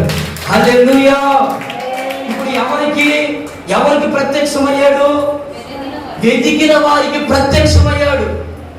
ఎవరి వైపు తిరిగినప్పుడు? అయ్యా యేసయ్యా అని ఆయన వైపు మరలి ఇప్పుడు దేవుని వెతకడం ప్రారంభం అయితే, ఇప్పుడు దేవుని వెతికేటప్పుడు ఎవరు ప్రత్యక్షమయ్యాడు? దేవుడే ప్రత్యక్షమయ్యాడు. దేవుడే కార్యాలు చేశాడు. దేవుడే మేలుడు చేస్తాడు. ఎప్పుడు? ఆయన వైపు తిరిగి నువ్వు ఆయన్ని వెతకాలి. ఆయన సన్నిధి ఏం చెప్తుంది? ఆయన వాక్యం ఏమని చెప్తుంది? ఆయన మాట ఏమని హెచ్చరిస్తుంది? ఆయన ఏం కోరుకుంటున్నాడు నా పట్ల, నీ పట్ల? ఆయన ఉద్దేశం ఏంటి? వెతుకు వెతుకు. బైబిల్లో వెండి నాణ్యం పోగొట్టుకున్న స్త్రీ గురించి బైబిల్ చెప్తుంది. ఆమె వెండి నాణ్యం పోగొట్టుకున్నారంట. జాగ్రత్తగా దీపంని వెలిగించుకొని మంచం కింద, కొంచెం కింద, బీరువా చాటున జాగ్రత్తగా వెతుకుతుందట. జాగ్రత్తగా వెతుకుతుంది. దేనికి వెతికింది? వెండి నాణ్యం కొరకు. వెతికినప్పుడు ఏం కలిగిందట? దొరికిందా? ఆ వెండి నాణ్యం దొరికిందండి. జాగ్రత్తగా వెతికినందుకు ఆ వెండి నాణ్యం ఆమెకి దొరికింది. అప్పుడు ఆమె వివాహం జరిగింది. ఒకవేళ ఎత్తకుండా ఉండుంటే ఎన్ని నష్టాలు, ఎన్ని కష్టాలు, ఎన్ని ఇబ్బందులు. ఆ రోజుల్లో వాళ్ళ ఆచారాలు ఎలా ఉండేది చెప్పనా, వాళ్ళ సాంప్రదాయం ఎలా ఉండేది చెప్పనా? వెండి నాణ్యం ఎప్పుడు ఇస్తారంటే ఎంగేజ్మెంట్ జరిగేటప్పుడు వెండి నాణ్యం ఇస్తారు ఆడపిల్లలకు. ఓకేనా? వెండి నాణ్యాలు ఎందుకు ఇస్తారంటే, ఇదిగో ఎన్ని నాణ్యాలు జాగ్రత్త పెట్టుకోరా అని ఎన్ని నాణ్యాలు ఇచ్చి, ఇప్పుడు పెళ్లి చేసుకున్న టయానికి ఇప్పుడు నీకు ఎన్ని వెండి నాణ్యాలు ఇచ్చాడో చిన్నప్పుడు, నువ్వు పెద్ద జరిగే దాకా ఈ ఎన్ని నాణ్యాలు జాగ్రత్తగా కాపాడుకుంటే నాకు అప్పగించాలి. ఒకవేళ ఇప్పుడు ఏదైనా పోగొట్టుకున్నావు అనుకో, ఇక నీకు పెళ్లి చేయడానికి రూల్స్ లేవు. పెళ్లి చేయడమే కాకుండా ఇక ఈ అమ్మాయి వైపు ఎవ్వరు చూడకూడదు, ఎవ్వరు మాట్లాడకూడదు. నాకు పెళ్లి కాదు కానీ కొంపనంపడి తిరగడానికి గుళ్ళేది నీకు అవకాశం లేదు, రానివ్వకూడదు. ఒకవేళ తెలిసో తెలుకో వ్యభిచారం చేయడానికి వెళ్ళినా వ్యభిచారం చేసిన వాడిని కూడా శిక్షిస్తారు. అదొక నియమం. అందుకని దాని విలువ మీకు తెలుసు కనుక దేవుని పెట్టి వెతకడం ప్రారంభించాం. యేసయ్య విలువ మనకు తెలిస్తే, యేసయ్య గొప్పతనం ఏంటో మనకు తెలిస్తే, యేసయ్య ఎందుకు రక్తాన్ని చిందించాడని నీ గుండెలో అర్థమైతే, ఆ పరలోక రాజ్యం ఎలా ఉంటుందో నువ్వు గ్రహిస్తే, ఆ సీయోను పురం కొరకు ఎందుకు ఈ తపన అనేది నువ్వు అర్థమైతే, ఈ శ్రమలు ఎన్నదగినవి కావు, ఈ సోదరులు ఎన్నదగినవి కావు. అందుకే యేసయ్య చక్కటి పాట రాశాడు. నీ శ్రమలలో పాలుందుటయేనా దర్శనమాయనే, నా తను అందున శ్రమను సహించి నీ వారసుడనైతిని. నీ శ్రమలలో పాలుందుటయేనా దర్శనమాయనే, నా తను అందున శ్రమలు సహించి నీ వారసుడనైతిని. ఆహా నా ధన్యత, ఓహో నా భాగ్యము, ఏమని వివరింతును, ఏమని. ఆహా నా ధన్యత, ఓహో. ఆమేన్, హల్లెలూయా. శ్రమలలో పాలువారం అయినప్పుడు శ్రమలలో ఆనందం ఉంటుందన్న సంగతి నీకు అర్థమవుతుంది. ఆమేన్. శ్రమలలో పాలు భాగస్తులుగా మార్చబడకపోతే శ్రమల్లో దేవుణ్ణి దూషిస్తూ, అవమానపరుస్తూ, హేళన చేస్తూ, అసలు దేవుడు ఉన్నాడా లేడా అని కృంగిపోతూ, కుసించిపోతూ, అసలు దేవుడు నాకు వద్దయ్యా, ఈ చర్చి నాకు వద్దయ్యా, ఈ బైబుల్ నాకు వద్దయ్యా, పాస్టర్ గారు ప్రార్థన చేస్తున్నామంటే నాకు అవసరం లేదు అయ్యా, నేను నిరాశ నిస్పృహ కలుగుతుంది. జాగ్రత్త, దేవుడు నీతోనే మాట్లాడుతున్నాడేమో. ఈ ఆరాధన సరి చేసుకోవడానికి ఇష్టపడు. ఒకవేళ ఆరాధనలో ప్రభు నిన్ను దర్శించడానికి ఇష్టపడ్డాడేమో. ఈ ఆరాధనలో ఎందుకో ఒక ప్రత్యేకమైన మాటలు ప్రభు మనతో మాట్లాడుతున్నాడు. ఆయన నీకు ప్రత్యక్షం అవ్వాలని కోరుకుంటున్నాడు. ఎందుకంటే నువ్వు శ్రమలు కలిగిన ఆయన్ని వెతుకు, ఆయన్ని వెతుకు, ఆయన్ని వెతుకు. Praise the lord. శ్రమలు చేయని సిగ్గుతో తలదించుకొని వెళ్ళిపోమాకు. శ్రమలలో ప్రభుని మనం వెతుకుదుము కాక. చెప్తా మా చేతుల పైకెత్తి సంతోషంగా హల్లెలూయా, హల్లెలూయా, హల్లెలూయా. మూడో మాట చెప్తాను, చెప్పి ముగించేస్తాను. కీర్తన 107వ కీర్తన భాగం 1వ వచనం. 107:1. యెహోవా దయాళుడు, ఆయనకు కృతజ్ఞతాస్తుతులు చెల్లించుడి. చూడండి, ఆయన కృప నిత్యముండును. యెహోవా విమోచించిన వారు ఆ మాట పలుకుదురు. Praise the lord. మూడవదిగా విమోచింపబడిన వ్యక్తులు ఎలా ఉంటారంటే, విమోచింపబడిన వారి నోట కృతజ్ఞతాస్తుతులు ఉంటాయి. థ్యాంక్ యూ లార్డ్, హల్లెలూయా. చేతులు పైకెత్తి స్తోత్రం చెప్పండి. ప్రభు మనకి ఇచ్చిన ఈ ఆరోగ్యాన్ని బట్టి స్తోత్రం చెప్తా. స్తోత్రం స్తోత్రం స్తోత్రం. ప్రభు మనకి ఇచ్చిన ఈ ఆయుష్ కాలాన్ని బట్టి స్తోత్రాలు చెల్లిందా. స్తోత్రం స్తోత్రం స్తోత్రం. విమోచింపబడిన వారు నోట ఎప్పుడు కృతజ్ఞతాస్తుతి, ఎప్పుడు కృతజ్ఞతాస్తుతి. పిల్లరా, మనం దేవుని సన్నిధిలో విమోచింపబడిన వారమైతే మన నోరు ఎప్పుడు ప్రభుని స్తుతించును గాక. స్తోత్రం చెప్పండి గట్టిగా, కొంచెం గట్టిగా చెప్పండి. హల్లెలూయా హల్లెలూయా. విమోచింపబడిన వారి నోట అబద్ధాలు రాకూడదు. విమోచింపబడిన వారి నోట దుర్భాషలు రాకూడదు. విమోచింపబడిన వారి నోట అవిశ్వాసపు మాటలు రాకూడదు. చదవండి మీరు ఒక మాట. యోధ పత్రిక 1వ అధ్యాయం 6వ వచనం. యోధ పత్రిక 1వ అధ్యాయం 6వ వచనం చదవండి. మరియు 6వ వచనం. మరియు తమ ప్రధానత్వమును 16వ వచనం చదువునాను. వారు తమ దురాశల చొప్పున నడుచుచు లాభము నిమిత్తము మనుషులను కొనియాడుచు సలుగువారు తమ గతిని గురించి నిందించువారై ఉన్నారు. వారి నోట డంబమైన మాటలే పలుకును. ఎవరి నోట వస్తాయి ఈ మాటలు? దురాశలతో నడిచేవారు, సరిగేవారు, కొరిగేవారు, నిందించేవారు, వీళ్ళ నోట డంబపు మాటలు వస్తాయి. పిల్లరా, మన నోట ఏ మాటలు వస్తాయి? సరుగుతున్నావా దేవుడిని? ఏమన్నా నీ పిల్లలు సరుగుతున్నావా? నీ ఉద్యోగం బట్టి సరుగుతున్నావా? నీ కుటుంబాన్ని బట్టి ఏమన్నా సరుగుతున్నావా? నీ పిల్లలను బట్టి ఏమన్నా సరుగుతున్నావా? ఏ విషయంలో సరుగుతున్నావో యేసు నామములో నీ సరుగులన్నీ తొలగిపోవును గాక. సనగమాకు. ఏం మేలు కలిగిందని సనగమాకు. నాయనా, ఈ దేవుడు ఏం చేశాడని చెప్పి సనగమాకండి. గమనిస్తున్నారా? నా జీవితంలో ఏం మేలు కలిగిందని సనగమాకండి. కూర్చొని ఏ కార్యం జరిగిన సనగమాకండి. మనం సనుగుతూ ఉండకూడదు. సనుగులు సంక్షేమం మన నోట రాకూడదు. ఒకవేళ సనుగులు మన నోట ఉంటే మన నోరు ఏం బలుగుతుందంటే డంబపు మాట. ఇలా మనం ఎంత, మన జీవితం ఎంత, మన బ్రతికెంతండి. గొప్ప శూన్యం. ఇంత పెద్ద శూన్యంలో ఈ భారతదేశం ఏ పాటిది? ఈ భారతదేశంలో ఈ రాష్ట్రం ఇంకెంత చెంది, ఈ రాష్ట్రంలో ఈ జిల్లా ఇంకెంత చెంది, ఈ జిల్లాలో ఈ మండలం, ఈ మండలంలో ఈ గ్రామంలో మన ఇల్లంతా మన జీవితం. ఇంత పెద్ద శూన్యంలో దేవుడు మనకు జ్ఞాపకం చేసుకున్నాడే. ప్రభువాన్ని నాకు ఆయుష్ని ఇచ్చావు, కరుణలో నేర్చుకోవాల్సిన నా జీవితాన్ని నువ్వు ఆయుష్ను పొడిగించావయ్యా, నువ్వు గొప్ప దేవుడు అయ్యా. మనం చూడండి, మనుషుకు ఉన్న బుద్ధి ఏంటంటే, మా అమ్మగారు చెప్పారు, మా అమ్మకి ట్యాబ్లెట్లు దా సోర్ ట్యాబ్లెట్లు దా అంటామని చెప్పి ఉన్నప్పుడు నేను ప్రతిరోజు తెస్తాను అంటున్నాను. కానీ నేను ఏదో ఒక ప్రార్థన విషయంలో మర్చిపోయి వెళ్ళిపోతాను. ఇక మా అమ్మ హైదరాబాద్ పోయేదానికి ఫోన్ చేసింది. అయ్యా ట్యాబ్లెట్లు తెమ్మంటే, వారం రోజుల నుంచి 10 రోజుల నుంచి ట్యాబ్లెట్లు తెమ్మంటే నువ్వు తేలేదుగా నాకు అని. అబ్బా అమ్మా, నేను మర్చిపోయినయ్యా అంటే. అయ్యా అవును, నువ్వు ఎందుకు నాకు తెస్తావయ్యా? అమ్మా, నేను మీకు ఎప్పుడు తేలేదా ట్యాబ్లెట్లు? ఎప్పుడు తేలేదా? అయ్యా తెచ్చావయ్యా, నువ్వు నాకు ప్రతిసారి తెచ్చావయ్యా. మరి ఒక్కసారి ఎందుకు? నేను ఏదో ఆలోచన పడిపోయి తేలేదు కదా అంటే మా అమ్మ అంటది, మనిషి బుద్ధిదయ్యా, మానవుని బుద్ధే ఇది. మీరు ఎన్ని చేసావా ఇదంతా నాకు గుర్తులేదు, చివరిలో చేసేవే ట్యాబ్లెట్లు లేకున్నావే, అదొక్కటే ఉందయ్యా నాకు. మనిషి బుద్ధే ఇదయ్యని నాకు అప్పుడు అర్థమైంది. నాకేమన్నా ఇంకో రకంగా అర్థమైంది. చెప్పరే గట్టిగా లేదయ్యా.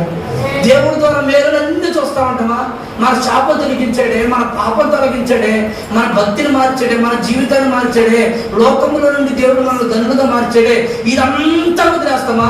ఎక్కడో ఒక చిన్న కార్యం జరగకపోతే అసలు దేవుడు ఏం చేశాడు మనం చెప్పు?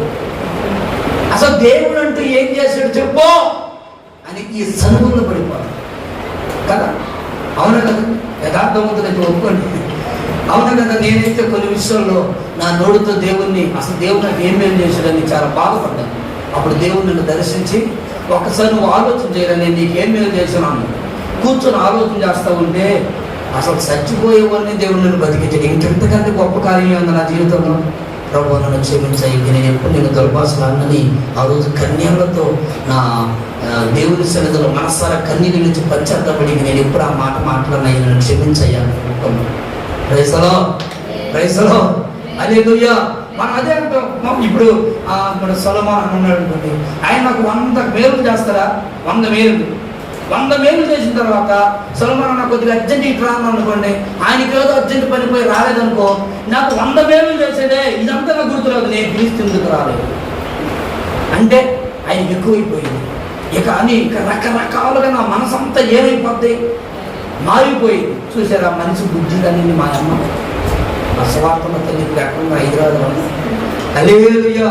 అంటే నేను అనేది ఏంటంటే నిజమే, మనం ఆలోచన చేస్తే మనిషి స్వభావం అదే. మనకి ఎన్ని మేలులు కలిగినా చిన్న విషయాన్ని బట్టి మనం నిజంగానే బాధపడతాం. కానీ మనం ఎప్పుడంటే బాధపడుతున్న ప్రభువా, నువ్వు ఇచ్చిన గొప్ప కార్యాన్ని బట్టి నీకు స్తోత్రమయ్యా, నువ్వు చేసిన మేలును బట్టి నేను స్తోత్రమయ్యా అని మనం ఎప్పుడు ప్రభుని స్తుతించుదుముగాక, ప్రభుని స్తుతించుదుముగాక. హల్లెలూయా. చూడండి 17వ కీర్తన 10వ వచనాన్ని కూడా ఒక్కసారి చదవండి పెట్టారా. 17:10 ముగించేస్తాం చదవండి. వారు తమ హృదయాలను కఠినపరుచుకొని వాళ్ళ నోరు ఎలా మాట్లాడుతుందంటమ్మా, గర్వంగా మాట్లాడుతుంది. ప్రియులారా, గర్వపు నోరు మన నోట లేకుండా విమోచించబడిన వారికి నేను గుర్తుపట్టు. నీ నోట గర్వం మాట్లాడాలి. మన జీవితం ఏముందండి, మన భక్తి ఉంది. ఏ రోజు ఎప్పుడు కన్నుమూస్తామో మనకు తెలియదండి. ఏ రోజు ఏ క్షణం. నిన్నటి దినం నిన్న దినం మేము వెళ్తా ఉంటే ఓ భయంకరమైనటువంటి యాక్సిడెంట్ జరిగింది. ఓ చిన్న బిడ్డ అండి, పసిపిల్లని వేసుకొని కూర్చుంది కారులో. ఆ పసిపిల్లలతో సహా ఈ తల్లి బిడ్డ ఇద్దరు పాలు తాగుతూ ఉన్నదట. ఆ బిడ్డ అలాగే చనిపోయేదట. నేను మొన్న ఆ ఊరు ఆలగడ్డకు పోతా ఉంటే స్వాములందరూ ఒక వ్యాగనర్ వ్యాన్లో పోతా ఉన్నారు. ఆ జడ్జర్లు ఆ ప్రాంతం దగ్గరికి పోతే యాక్సిడెంట్ అయ్యి 10 మంది చచ్చిపోయారు. ఏముందని మన బతుకు, ఏముంది గర్వించడానికి, ఏముంది అతిశయపడడానికి, ఏముంది? ఆయన దయే కదా మనల్ని బతికేస్తాం, ఆయన కృపే కదా.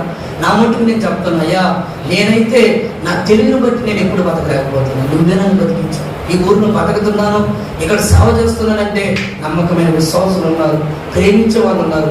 వాళ్ళ కడుపులను కూడా తీసిపెట్టే ఓ నమ్మకమైన విశ్వాసం కుటుంబాన్ని ప్రభు నాకు అప్పగించారు. ఎంత గొప్ప దేవుని మనం ఎలా దూషించగలుగుతాం, ఎంత గొప్ప తండ్రిని మనం ఎలా దూషిస్తాం, ఎంత గొప్ప మేలులు చేసే దేవుని ఎలా మనం స్తుతించకుండా మాత్రం మన జీవితంలో ప్రభుని స్తుతించడానికి మనం భక్తి చేయాలి. బైబిల్ ఒక వ్యక్తి ఉన్నాడు, నెబుకద్నెజర్ రాజు. ఆ నెబుకద్నెజర్ రాజు గురించి ఎవరైనా తెలుసా? దేవుని స్తుతించకుండా గర్వించాడు. ఆయన ఒక కళ వచ్చింది. ఆ కళభావం గురించి దానియేలు దగ్గరికి వచ్చాడు. దానియేలు కళభావం చెప్పాడు, అయ్యా ఇది నీ జీవితంలో జరగకుండా ఉండాలంటే ప్రభువా నా తప్పేనయ్యా, నన్ను క్షమించు. నేను గర్వంగా మాట్లాడానయ్యా, నేను గర్వపు జీవితాన్ని జీవిస్తున్నానయ్యా, నన్ను క్షమించయ్యా. నేను ఈ బ్రతకనయ్యా, నీకు లోబడుతానయ్యా, నీ కొరకు బ్రతుకుతానయ్యా, నీ కొరకు జీవిస్తానయ్యా. తెలుసో తెలియకో ఏదో నా నోరు డంబంగా మాట్లాడిందయ్యా, ఇక నేను అలా బ్రతకనయ్యా, నువ్వు గొప్పోడివయ్యా అని నెబుకద్నెజర్ మహారాజు అనవలసిన అతని నోరు, ఈ కోట నేను కట్టానయ్యా, ఈ ప్రజలు నా ప్రజలయ్యా, ఈ రాజ్యం నా రాజ్యం అయ్యా అని గర్వంగా మాట్లాడాడు. ఎంత గొప్ప ధాన్యం ఉంది నాకు, ఎంత గొప్ప సౌకర్యం ఉన్నాయి, నేను కట్టినేస్తానా? నేను 7 సంవత్సరాలు పశుప్రాయుడిగా మారుతానా? పశువులతో ఉంటానా? ఏంటి నేను విమోచించిన, నేను ఈ బిడ్డలో పోషిస్తుంటే ఈ బిడ్డలే నన్ను తరుముతారు అడుగులోకి. ఏం మాట్లాడుతున్నాయా? ఇది జరగదు, నేనే ఈ దేశానికి రాజుని అని గర్వంతో గర్వీయడం ప్రారంభించాడు. దానియేలు అన్నాడు, నువ్వు గర్వించావు కనుక ఇక ఖచ్చితంగా ఈ శాసనం జరగవలసింది, నీకు వచ్చిన కలభావం ఖచ్చితంగా జరుగుతుంది రాజా. 7 సంవత్సరాలు నువ్వు పశుప్రాయుడైపోతావు, 7 సంవత్సరాలు అడవిలో గడ్డెంపేస్తావు, 7 సంవత్సరాలు రాజులకు చేయవలసిన నీ బ్రతుకంతా పశుప్రాయులతో నింపబడిపోయి మంచుకు తడుస్తావు. అక్కడ 4వ అధ్యాయం ఇంటికి నాకు చదవండి మీరు. మంచుకు తడవడమే కాదండి, రకరకాల బ్రహ్మాండమైన జీవితాన్ని జీవించవలసిన రాజు శపితమైపోయింది. ఇప్పుడు గడ్డి మేస్తా అడవిలో కూర్చొని ఏడుస్తున్నాడు, ప్రభువా నన్ను క్షమించయ్యా, ఏముందయ్యో నన్ను గర్వించలేదు, నన్ను క్షమించు ప్రభువా. నా నోట గర్వపు మాటలు వచ్చాయి, నా నోట నీతి లేని మాటలు వచ్చాయి. డబ్బును బట్టి, అహంకారాన్ని బట్టి, పదవిని బట్టి నేను గర్వించడయ్యా. నేను గర్వించడం వల్లే ఈ భయంకరమైన జీవితానికి పాలిభాగస్తులుగా మారిపోయాను. అయ్యా, నా పిల్లలు నన్ను వదిలేశారు, నా బంధువులు నన్ను వదిలేశారు, నా సైన్యం నన్ను వదిలేసింది. ఇదిగో ఈ భయంకరమైన అడవిలో కూర్చొని నువ్వు తప్ప ఇంకెవ్వరు గొప్ప దేవుడు లేరయ్యా, నువ్వు ఒక్కడివేనయ్యా మంచి దేవుడు, నువ్వు ఒక్కడివేనయ్యా పరిశుద్ధుడు, నువ్వు ఒక్కడివేనయ్యా కనికరించే దేవుడు, నువ్వు ఒక్కడివేనయ్యా ప్రేమించే దేవుడు. నీ ప్రేమ చాలా గొప్పదయ్యా, నీ దయ చాలా గొప్పదయ్యా, నన్ను క్షమించయ్యా. ఇక నేను ఎప్పుడు గర్వంగా ప్రవర్తించనయ్యా, ఇక నేను ఎప్పుడు గర్వంగా జీవించనయ్యా. నా నోట ఎప్పుడు గర్వపు జీవితం ఉండదయ్యా, నన్ను క్షమించయ్యా, క్షమించని. ఏం చేయాలి?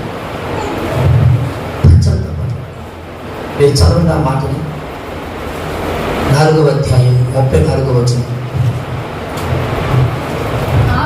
ఆ కాలం గడిచిన పిమ్మట నెబుకద్నెజర్, నేను మరలా మానవ బుద్ధి గలవాడనై, అయ్యా చిరంజీవి సర్వోన్నతుడకు దేవుడా నీకు స్తోత్రమయ్యా, నన్ను క్షమించు. నాకు మరలా మానవ బుద్ధి వచ్చిందయ్యా. ఒకప్పుడు పశు బుద్ధి, ఒకప్పుడు పశువుల మనసు, ఒకప్పుడు నా బుద్ధి గట్టి తినింది. డబ్బులు బట్టి, పేరును బట్టి, నాకున్న స్థలాలను బట్టి, పొలాలను బట్టి నేను గర్వించానయ్యా. గర్వించడానికి నాకు ఎన్నిటిని చూసి గర్వించాను. నన్ను క్షమించయ్యా. నాకు ఇప్పుడు మానవ బుద్ధి వచ్చిందయ్యా, మనిషి బుద్ధి వచ్చిందయ్యా. నా మనసు మార్చుకుంటున్నానయ్యా. ప్రభువా నీకే స్తోత్రం కలుగును గాక. నన్ను జ్ఞాపకం చేసుకో ప్రభువా, నన్ను కనికరించు ప్రభువా. నేను మరలా మనుషులుగా మారాలయ్యా. అది చేతులు పైకెత్తి ఆ మంచు కురిపించబడుతున్న వేళ ఆ తలంతా మంచుతో తడపబడిపోయింది.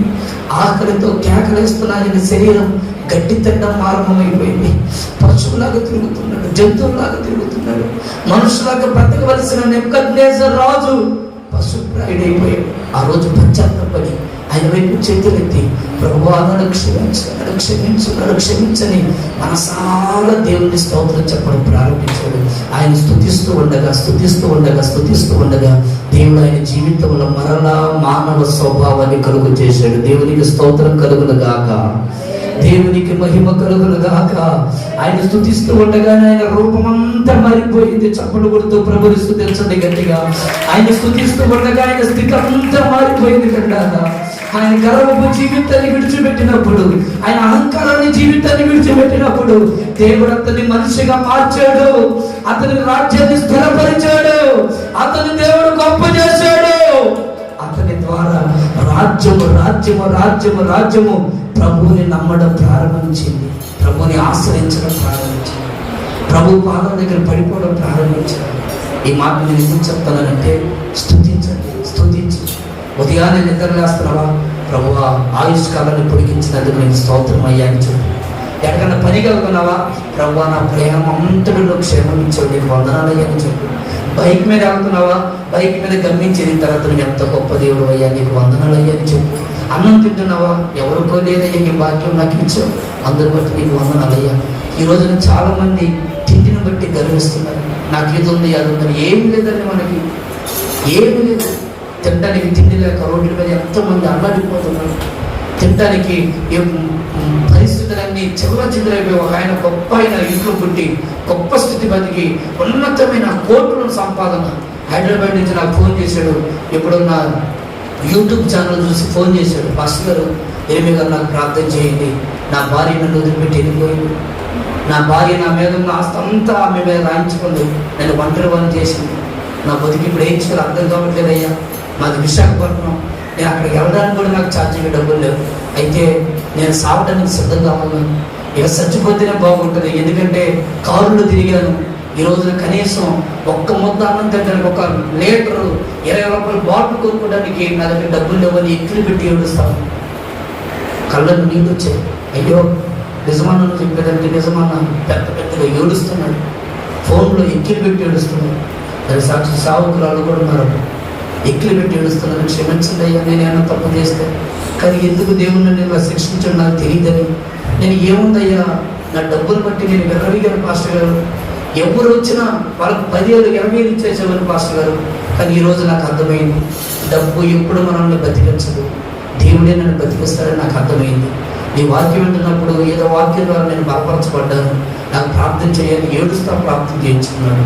నిండు మనసుతో నేను కూడా ప్రార్థన చేశాను. లేదా నేను ఎందుకు ఈ మాట చెప్తున్నానంటే, ఏమి లేదు మనలో గర్వించడానికి. మన దేవుడు ఆయన ఒక్కడే. ఆయన బట్టే మనం బ్రతకాలి, ఆయన బట్టే మనం జీవించాలి, ఆయన బట్టే మనం ముందుకెళ్ళాలి. ఏ మేలు కలిగినా దేవుడి స్తోత్రం చెప్పు, కీడు కలిగిందా దేవుడి స్తోత్రం చెప్పు. దేవుడిని దూషించమని, దేవుడు ఏం చేశాడు, దేవుడు ఏ కార్యం చేశాడని దేవుని దుర్భాషలు ఆడమాకండి. దేవుణ్ణి ఎప్పుడు కించపరచద్దు. నీ నోటితో ఎప్పుడు దేవుడిని దూషించమని, ఆ శాపం తెచ్చుకోమని, ఆ దరిద్రం తెచ్చుకోమని. కావాలంటే వాక్యం మీద అలుగు, నా మీద అలుగు, విశ్వాసం మీద అలుగు, నేను బాధపడను. కానీ దేవుని మీద అలగొద్దు, అది నీకే నష్టం, అది నీ పిల్లలకి నష్టం. ఎంతకాలం నష్టపోయింది చాలు, ఎంతకాలం బాధపడింది చాలు. ప్రభువా, ఇక నేను ఎప్పుడు గర్విస్తున్నాయా, నీ కొరకే బతుకుతాను, నీ కొరకే జీవిస్తాను, నా పిల్లలను కూడా ఎప్పుడు నేను బూతులు మాట్లాడాయా అని ఓ మంచి తీర్మానంతో అందరూ లేచి నిలబడి ప్రార్థన చేసుకుంటాం. పిల్లలందరూ లేచి నిలబడి ఒక చిన్న తీర్మానంతో విమోచించబడిన వారిగా ఉన్న నీవు స్తోత్రం చెప్తున్నావా? దైవదేవుల వేళ ప్రభుని స్తుతిస్తున్నాడట. స్తోత్రం చెప్తే చాలండి, స్తుతించడం నీకుంటే చాలు. నీ ముందు ఆకారాలు కుప్పకూలిపోతాడు, నీ ముందు సమస్యలు కుప్పకూలిపోతాడు. గర్వం అనే జీవితం నాకు ధైర్యం. నెబుకద్నెజరు మహారాజు గర్వించి గడ్డి వేశాడు, పశుప్రాయుడైపోయాడు, ఒంటరి పడైపోయాడు, దిక్కులేనిడైపోయాడు, ఏకాకిగా నిలబడిపోయాడు, మధ్యలో తడుస్తున్నాడు, పశువులతో తిరుగుతున్నాడు. అయ్యో, ఎందుకు నా జీవితం ఎలా అయిపోయింది, ఎలాగో బతకవలసింది ప్రభువా. దేవుని స్థలంలో క్షమాపణ అడగడం ప్రారంభించాడు. ప్రభువా, నన్ను క్షమించవా ప్రభువా, నాకు ఒక గర్వపు మాటలు ఉన్నాయి, నీకు స్తుతించవలసిన ఈ పెదాలు, నీకు స్తోత్రం చెప్పవలసిన ఈ పెదాలు గర్వం ఉచ్చరించాయ్యా. నన్ను క్షమించు ప్రభువా, నా నోట ఏమీ లేదు ప్రభువా, క్షమించు ప్రభువా. అయ్యా, నా జీవితాన్ని క్షమించు ప్రభువా, నా ఆత్మీయ జీవితాన్ని క్షమించు ప్రభువా. ఒకవేళ నీ నోట దేవుని దుర్భాషలాడేమో, ప్రభువా నన్ను క్షమించయ్యా అని అడుగమ్మా.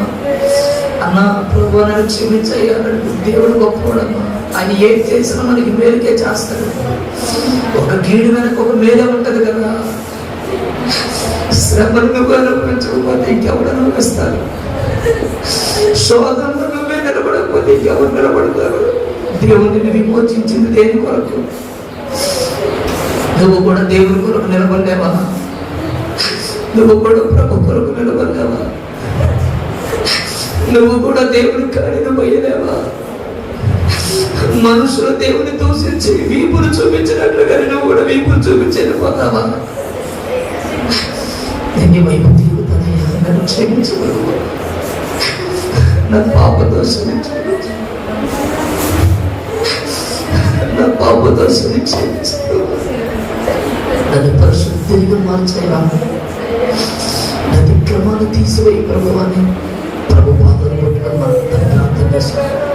Thank you, thank you, thank you. అందరు కళ్ళు మూసి నా బిడ్డలారా, మన జీవితంలో ఏమి ఉండాలి, ఏ మంచి మరణం లేదు పిల్లలు.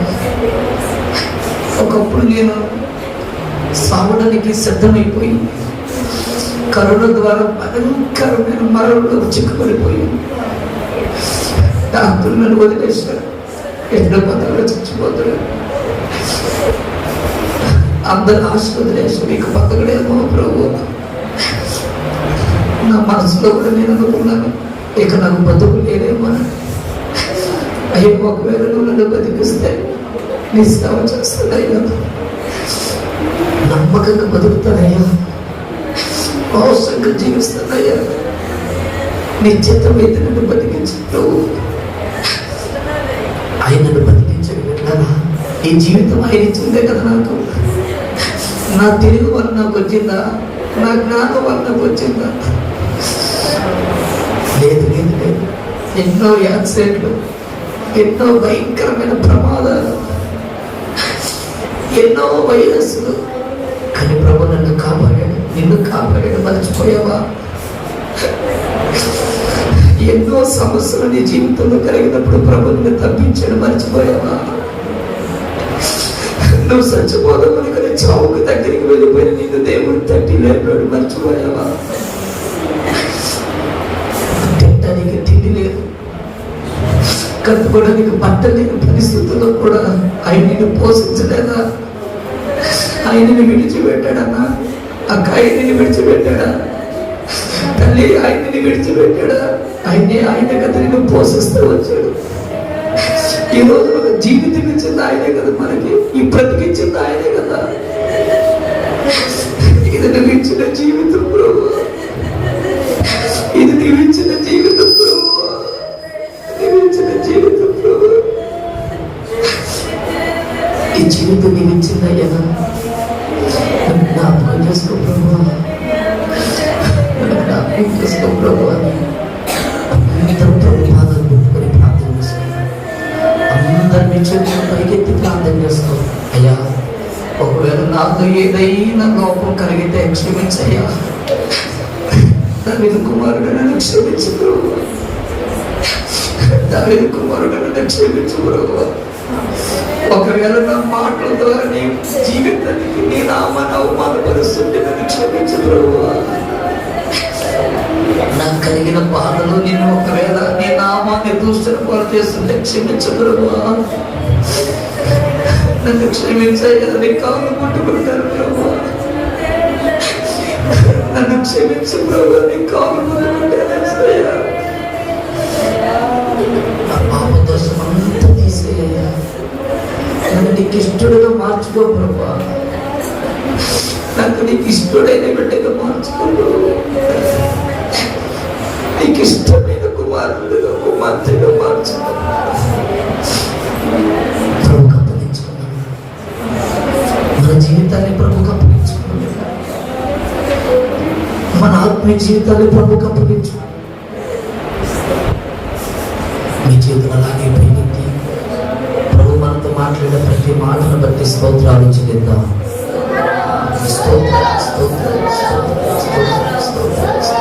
విమోచింపబడిన వారు ఎలా ఉంటారో 3 నిష్టలు మనం